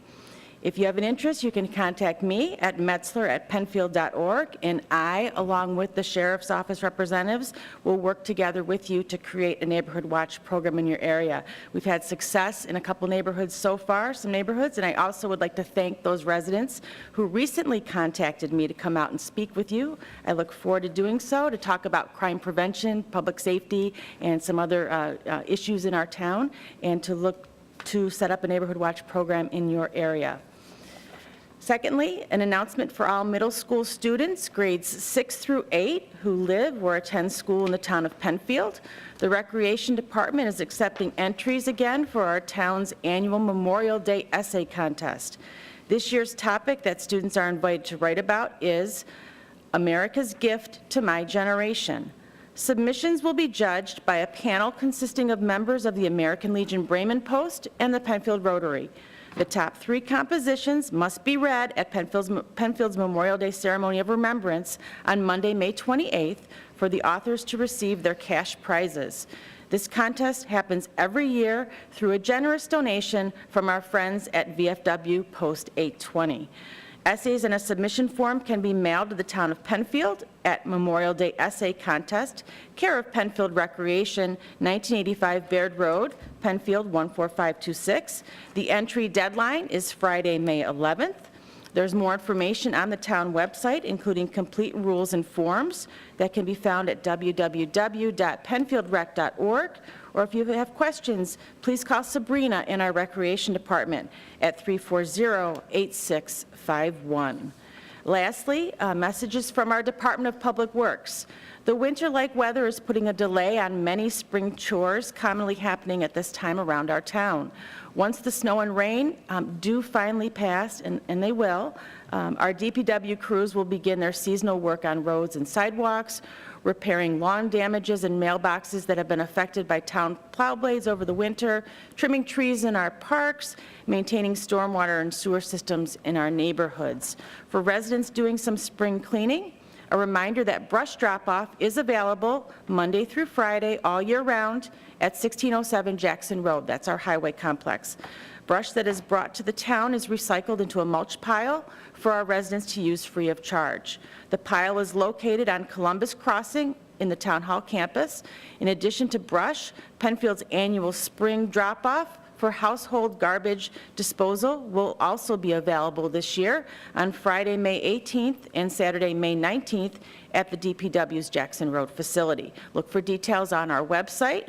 Items that will and will not be accepted at this event will be available and listed on the website. For all services and information regarding our Department of Public Works, you may visit www.penfield.org, or you can contact me. I am Chair of the Public Works Committee, metzler@penfield.org. Thank you. Thank you very much. As a result of the recent rain, we have had quite a few clogged storm drains and catch basins that you might see in the front of your yards, and we have over 4,200 of them across the town, so we don't have the resources to go out and check everyone and to clean everyone. So would just encourage residents that if you have a storm drain adjacent to your home, it's covered with leaves, please just grab a rake and pull that off to avoid flooding not only to your property, but also adjacent property. Thank you. Linda. Okay, I too have several announcements. The Penfield Players Spring Melodrama Main Stage Theater performance of A Comedy of Tenors by Ken Ludwig will open Friday, April 27th at 8 p.m. The production will be held at the Community Center on Baird Road through May 12th. Tickets can be purchased through penfieldrec.org or on the night of the performance. Information regarding the players is available at penfieldplayers.org. My second announcement is this Saturday, April 21st, from 9 a.m. to 1 p.m., the town is hosting its annual electric car show at the Community Center. This is a free event for everyone. Many new vehicle models will be on display as owners and a number of dealers will be in attendance to answer questions. A number of the cars that have been converted into electric vehicle will also be on hand. Those interested in participating with the electric mode of transportation can contact the event coordinator, Bob Knauer, at knauer@frontier.net. And the Penfield Recreation 2018 Summer Program Brochure is now available at penfieldrec.org. Be sure to check out all the new programs that will be offered over the next few months, with registration beginning on May 1st for Penfield residents. Early registration will be available for programs of high community interest, so don't miss out and go to penfieldrec.org soon to sign up. And my last announcement is that my monthly community chat for May will be on Tuesday, May 15th from 5:30 to 7 at the new book area at the library. Thank you. Thank you, Linda. Okay, we'll move on to communications and announcements. There are two opportunities to do that at this time and then again at the end of the agenda. You can do that one of three ways if you're here in the audience, so you can address the board on any matter. You can call in at 340-8771, or you can log in at penfield.org and send a message in. And Amy, I know you have a number of folks that have signed up. Again, if you haven't signed up, you'll have an opportunity once we go through the list. So with that... Jim Bauman?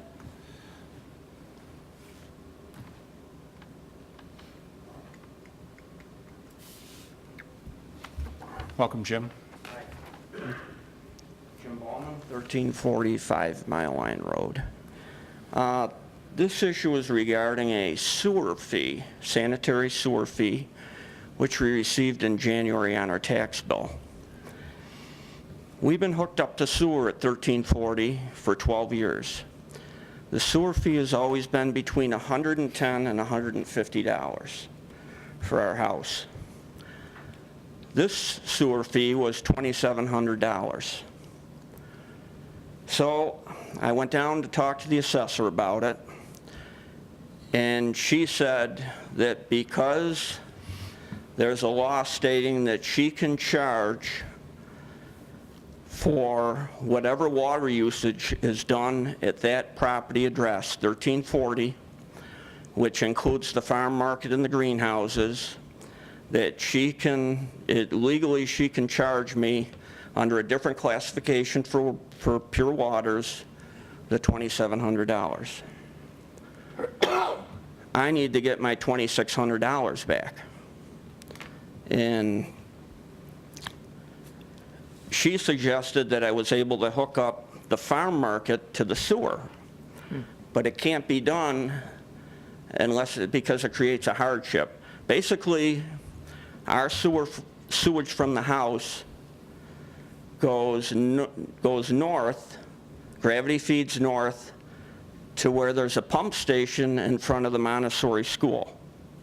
From there, it's forced through a forced main underground to the south side of Plank Road where there's a trunk line sewer.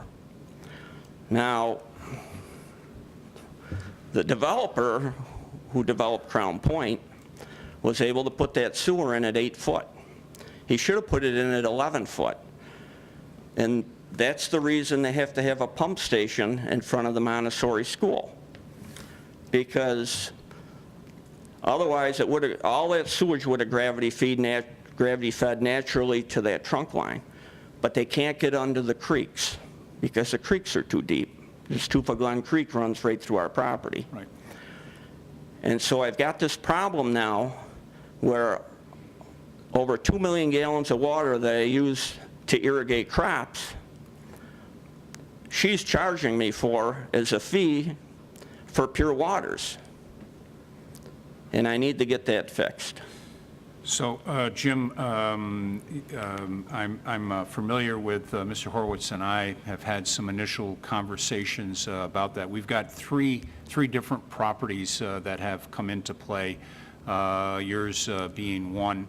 And one of the things that Mr. Horowitz and I started to have some conversations on is that making an exception or amendment to the ordinance that is currently, being followed. So she's following the letter of the law. She's following the letter of the law, that's correct. And I think what had happened in the past, that was waived on a couple of properties, but being waived wasn't approved by this board.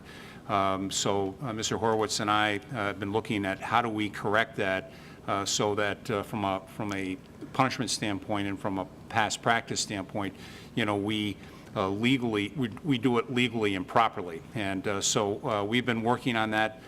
We are together again this Friday. And what I'd like to do is once we have met and flushed out some of those details, if I could give you a call Friday afternoon, just to give you an update if we could do that. That would be fine. Absolutely. So Yeah. let's plan on, I think I've got your contact information. So. Am I going to be able to get my $2,600 back? So the easy answer is yes, but like anything in government, there is a process. I understand it takes we've got to go time. back through the county because I'm wondering why, after 12 years, all of a sudden I'm being charged $2,700. I think what happened, Jim, the easiest explanation that I have is that we had a person that managed that. He retired. Mark DeFrancesco. And Mark waived those fees. Mark didn't have the authority to waive those fees. The assessor picked that up when he retired and then followed the letter of the law. So that's how it went from where it was to what it is. And that's the piece that, as Mr. Horowitz and I have had initial conversations, we need to look at that and put an exemption, especially for like a farm market, because the way sewer charges, and I'm probably preaching to the choir, but the way sewer charges work is that it's based on the water that you take from Monroe County Water Authority, and they automatically equal it, that goes down to the sewer. So in your case, your home goes down to the sewer. I would say a majority or a good share of the water that leaves the farm stand goes directly into the ground. 98% of it. You use it for irrigation. Yeah. And so that's the piece that we have to get corrected. Okay. So. Okay. But yeah, thank you for that. And let's plan on chatting on Friday and talking about how we can go about making some adjustments. Okay, thank you. All right, absolutely, Jim. Thank you. Ruth O'Brien.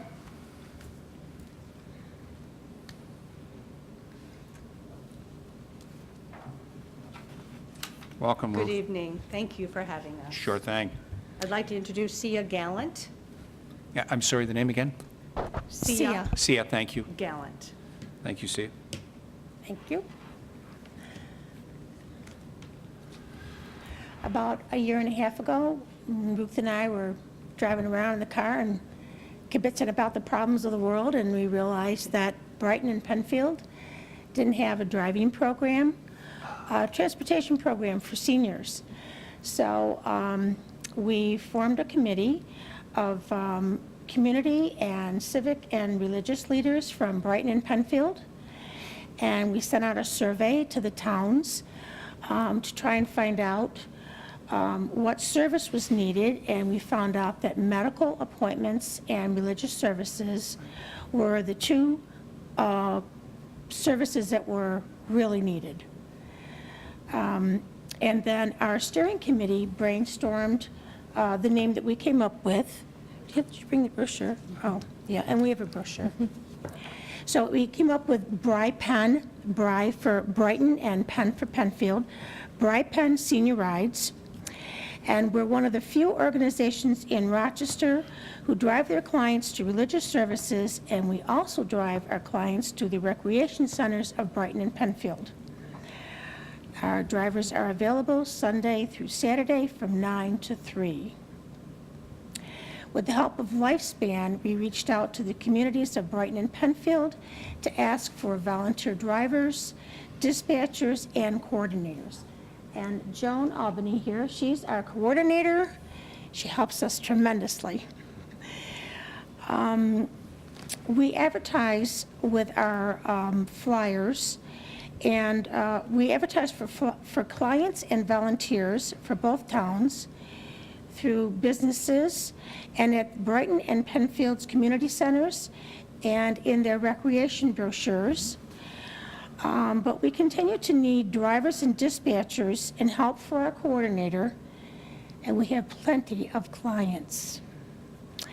So BRI-PEN is very grateful for the support that we receive from the generous people of Brighton and Penfield Recreation Centers. However, we have no financial support for our service other than the donations that we receive from our clients. Therefore, So the reason we're here this evening is to And Ruth, if you would just kind of pull that mic around or get a little closer to that, there you go. Thank you very much. So everybody, thank you. everyone, all the listening audience here is as I well. appreciate that. Sure thing. So the reason we are here this evening is to inform the board, as well as residents in the town of Penfield who may be watching this broadcast, that BRI-PEN Senior Rides is in existence. We are very functioning.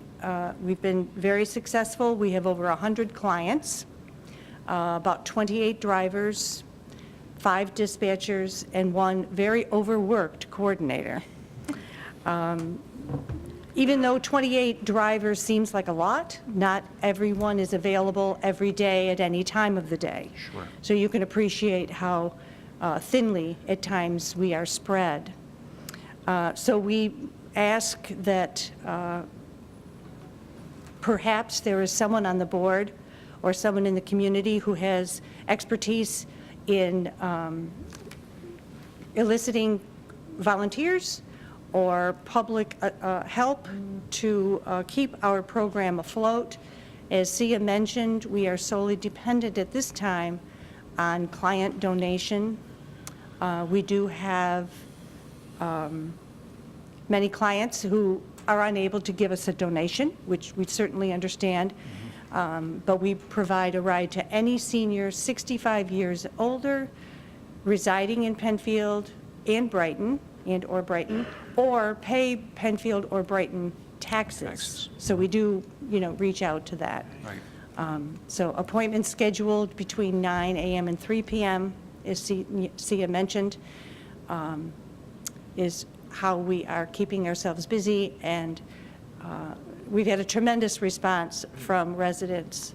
They are so grateful, and we meet the nicest people. Yeah. It's been a joy. So we'll celebrate a year, May 1st. I know you're coming up on May 1st. I was Yes, sir. speaking with Chris Bilo today on a Yes. number of items, and And I certainly want to give a shout out to Pam, who is such a terrific supporter that Yes. works out of that Pam Yes. gear. Yes, she's been tremendous for help. So it has been a wonderful program, and thank you for all of your efforts. I know that I have 3 or 4 different times put a plug in my column. I try to put a plug in my column for you folks, for the volunteers, to call your number, to maybe consider volunteering a few hours of their time, either to drive or to check the voicemail, or certainly it sounds like Joan has got some real needs from a coordination standpoint. So we'll continue to help support any way we can.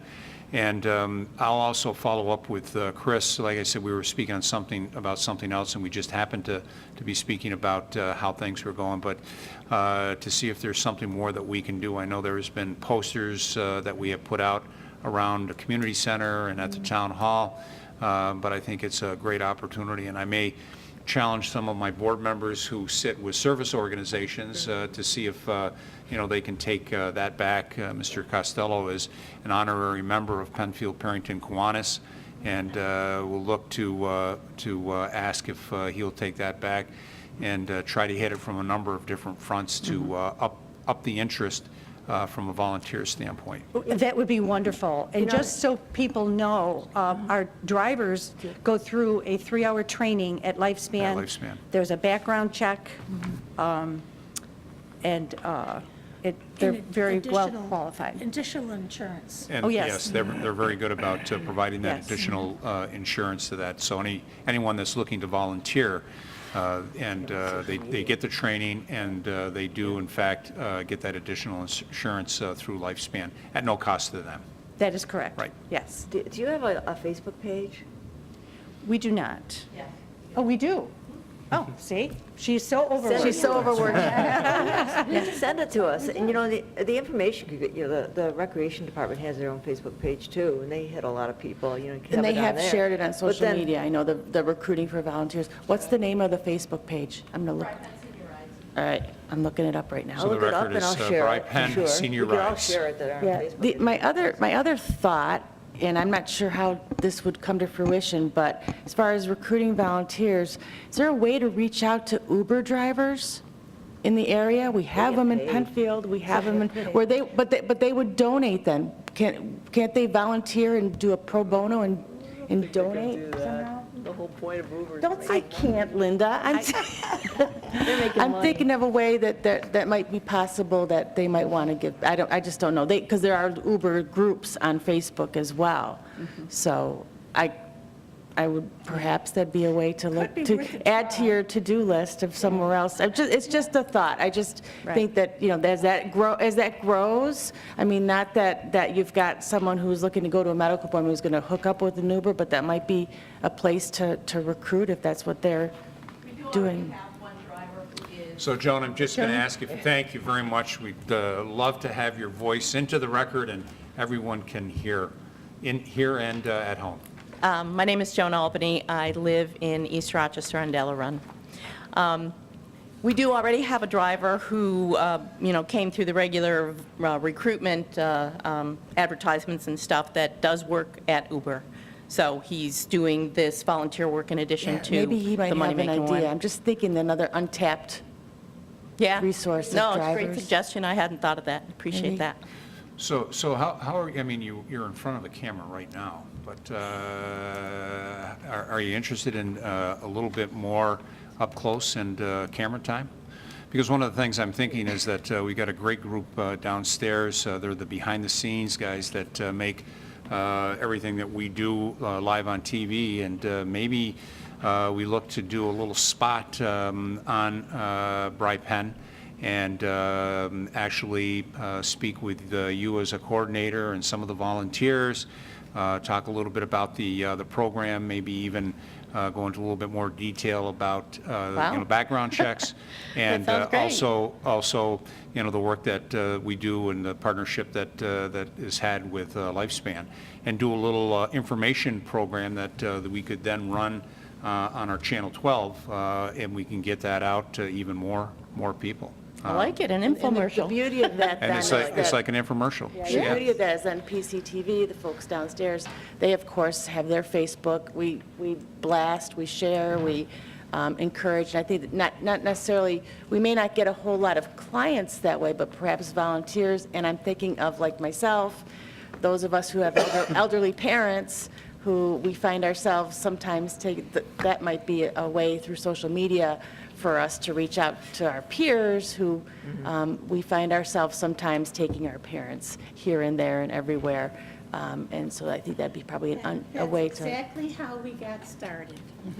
That's exactly how we got started. Presently, Pam Mount at Penfield Recreation is helping us a lot with putting different advertisements out on your publications, as well as in the Penfield Recreation brochure. There's at least 2 ads in there this time for us, both for clients and for volunteers.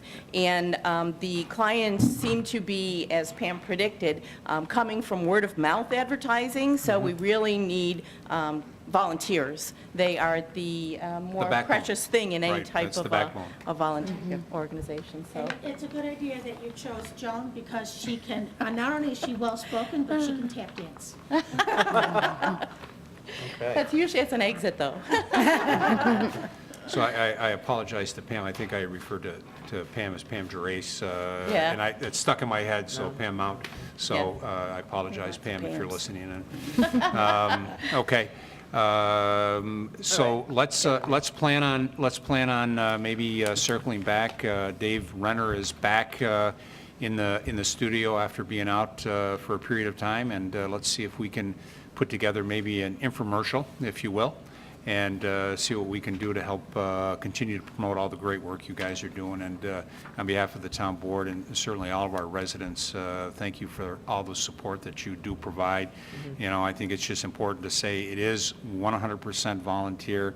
Yes. People are giving the most valuable thing that I can think of, and that's the gift of their time to help some of their friends, neighbors, and residents get to a place that they may not be able to get to without the service that you provide. So thank you very much for all of that effort. And if you wouldn't, we'll have we have your contact information. I was going to say make sure we leave it with the clerk, but we have all of that through the Recreation Department, Yes. and we'll round up Chris and Pam and Dave Renner, and we'll see what we can do. Super, can't wait. Thank you very much. All And right. you have, Thank you all. could we Thanks for have that sticking around. brochure? Do you have an extra brochure? Yeah. Okay, so I've already gone on Facebook, and I found your site, and I wrote a little thing up and shared it on my page. But it's also, I'm active in Penfield Rotary, and I was thinking Penfield Rotary, Brighton Rotary, if you want to reach out to both of those groups, you know, we look for speakers and look for volunteer projects, and people know people, and, you know, it'd be... Do you also post, like, a poster in doctor's offices? We've tried that with various offices. We found the most success in places that people hang out. Most doctor's offices don't necessarily have a place to put. You know, it's more like community bulletin boards are Yeah. more effective and, Yeah, or you know, churches or less hassle of putting stuff up, so. Okay. Well, Mr. Costello and I happen to meet once a month with the Penfield Business Chamber. We happen to have a meeting with them tomorrow morning at 9:30, and I'm going to challenge Mr. Costello. His memory is much better than mine, that we'll make it a point of speaking to that group tomorrow to see if there's something that they can do on their end to help promote as well. And so this is a group that's made up of the businesses in town, and is there an opportunity to put some posters, if you will, at their place of business? So that's another potential outlet. Thank you so much. Great, We excellent. appreciate this opportunity. Thank you for coming. Thank you for sticking it out with us. We're still going to go here for another couple of hours, so if you're interested and have nothing else to do, please stay with us. Have a wonderful But- time. We wouldn't take it as truly. Thank you, ladies, and Thank thank you you all. for your time. Appreciate it. Thank you. Thank you. The only other person I have signed up is no longer in the audience, so I Okay, don't have anyone is no longer in the audience. All right. So now we get to those that may not have signed up to speak, but would like to address the board on any matter. Mindy?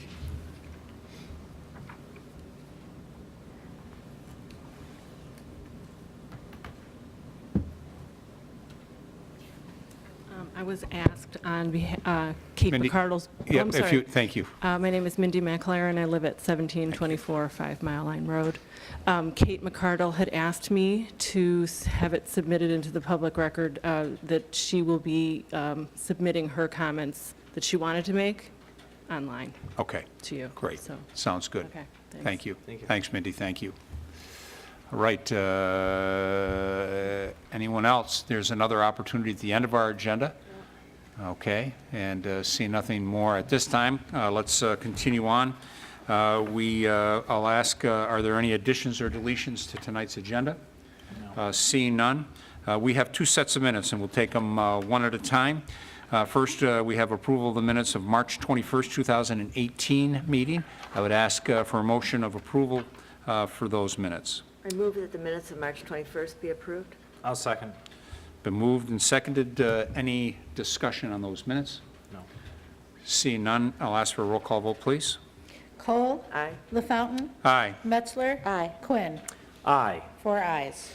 The next set of minutes, the March 28th, was a short special legislative session on the 28th, and I would ask for a motion of approval for those minutes. I'll move. I'll second. It's been moved and seconded. Any discussion on those minutes?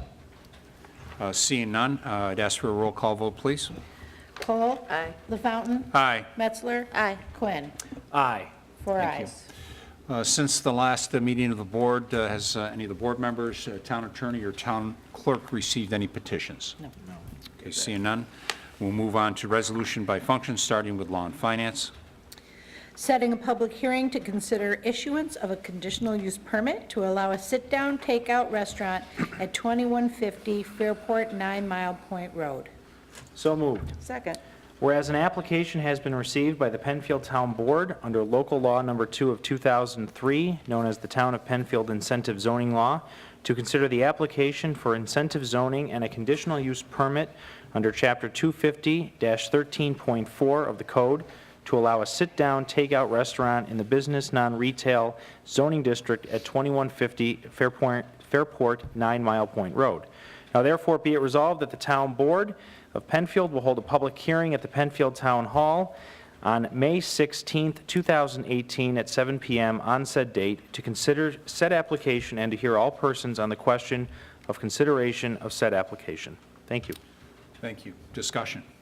Just this is located next to Moe's on Route 250 in that little plaza with Jeremiah's and Panera and so on.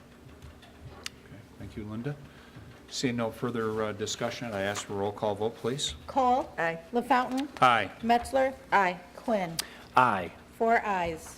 Setting a public hearing to consider an itinerant vendor's license to allow the sale of produce at 2106 5 Mile Line Road. So moved. Second. Whereas an application has been received by the Penfield Town Board for the issuance of an itinerant vendor's license pursuant to Chapter 162.3 of the Code to allow the temporary sale of produce at 2106 5 Mile Line Road, located in the Four Corners zoning district. Now therefore be it resolved that the Penfield Town Board is best suited to act as lead agency within the meaning of the State Environmental Quality Review Act, and thus does hereby designate itself as lead agency pursuant to SEQR, and has classified this proposal as an unlisted action. And be it further resolved that the Town Board shall hold a public hearing at the Penfield Town Hall on May 16th, 2018 at 7 p.m. on said date to consider the said application and to hear all persons interested in the question of the issuance of an itinerant vendor's license to allow the temporary sale of produce at 2106 5 Mile Line Road in the Four Corners zoning district. Thank you. Thank you. Discussion. Only that this would be located at the Aspen Lighter vacuum store that's on 5 Mile Line Road. And in conjunction with Brocolo and Sunscape Farms, as well as Aspen Lighter Vacuum. Okay. Seeing no further discussion, I'd ask for a roll call vote, please. Cole? Aye. LaFountain? Aye. Metzler? Aye. Quinn? Aye. 4 ayes.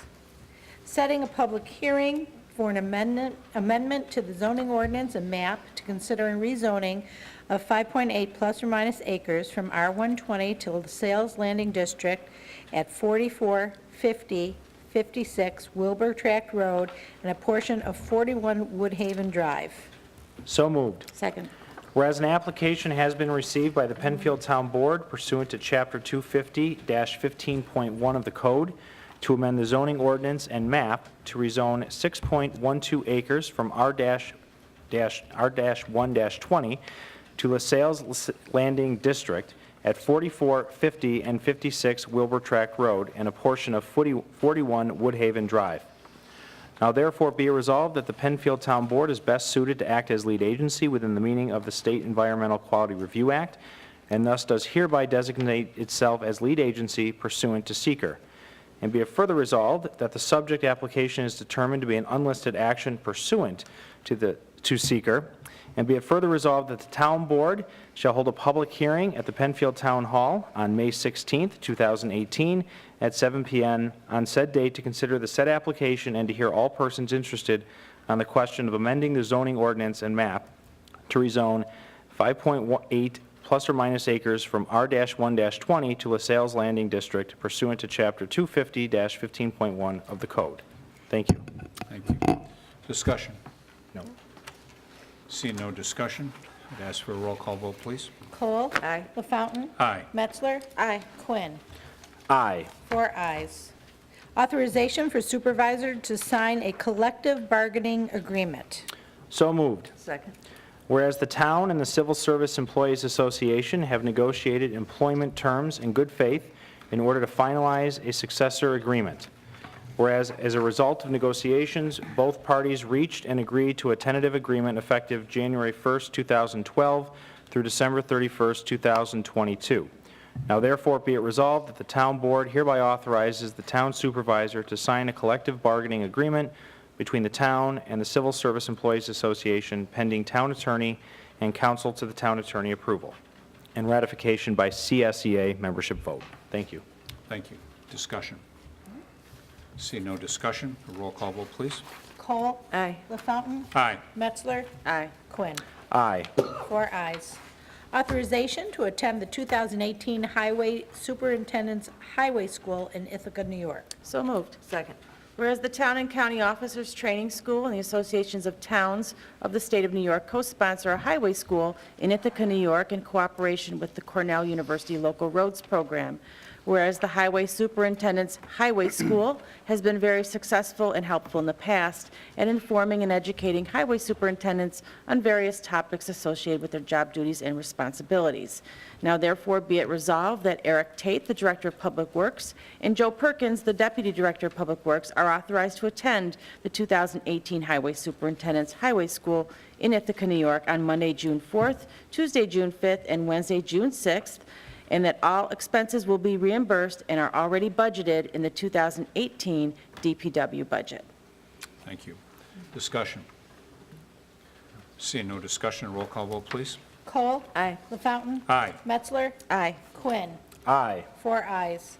Authorization for supervisor to sign an agreement with Green Renewable Incorporated for the purchase and removal of surplus mulch grindings. So moved. Second. Whereas proposals were sought and requested to furnish the Department of Public Works with quotes to purchase and remove surplus mulch grindings from the town stockpile, and whereas only one proposal from Green Renewable Incorporated was obtained, whereas the board discussed the proposed agreement for the purchase and removal of surplus mulch grindings at its April 11th work session and decided to move forward with the proposal. Now therefore be it resolved that the town board hereby authorizes the supervisor to sign an agreement with Green Renewable Inc.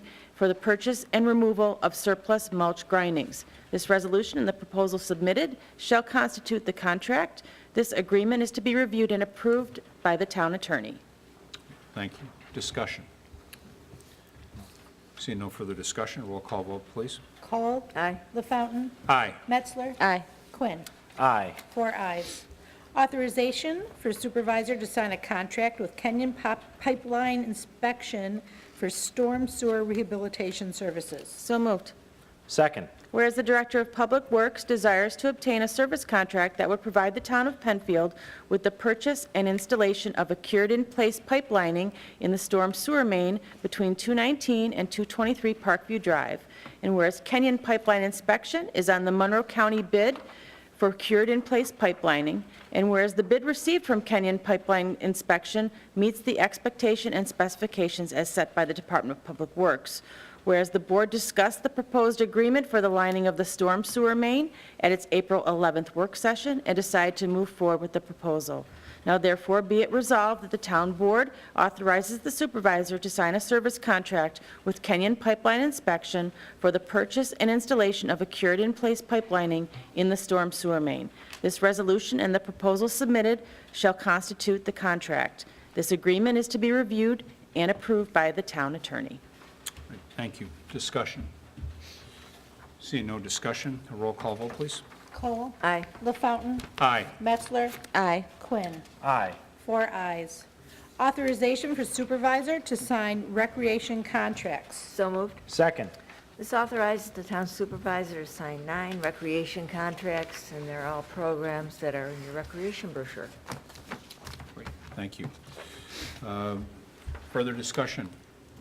See no further discussion, a roll call vote, please. Cole. Aye. LaFountain. Aye. Metzler. Aye. Quinn. Aye. 4 ayes. Great, thank you. This will bring us to old business. Is there any old business to come before the board this evening? Seeing none. Is there any new business to come before the board this evening? Again, seeing none. Brings us to our second public participation. Again, if you're here in the audience, you can address the board on any matter. You can call in at 340-8771. Or you can log on at penfield.org. Is there anyone that would like to address the board on any matter? Not Ed tonight. All right. Seeing no further business to come before the board, the April 18th, 2018 legislative session of the town board stands adjourned at 9:12 p.m. Thank you to everyone that participated. Thank you to PCTV.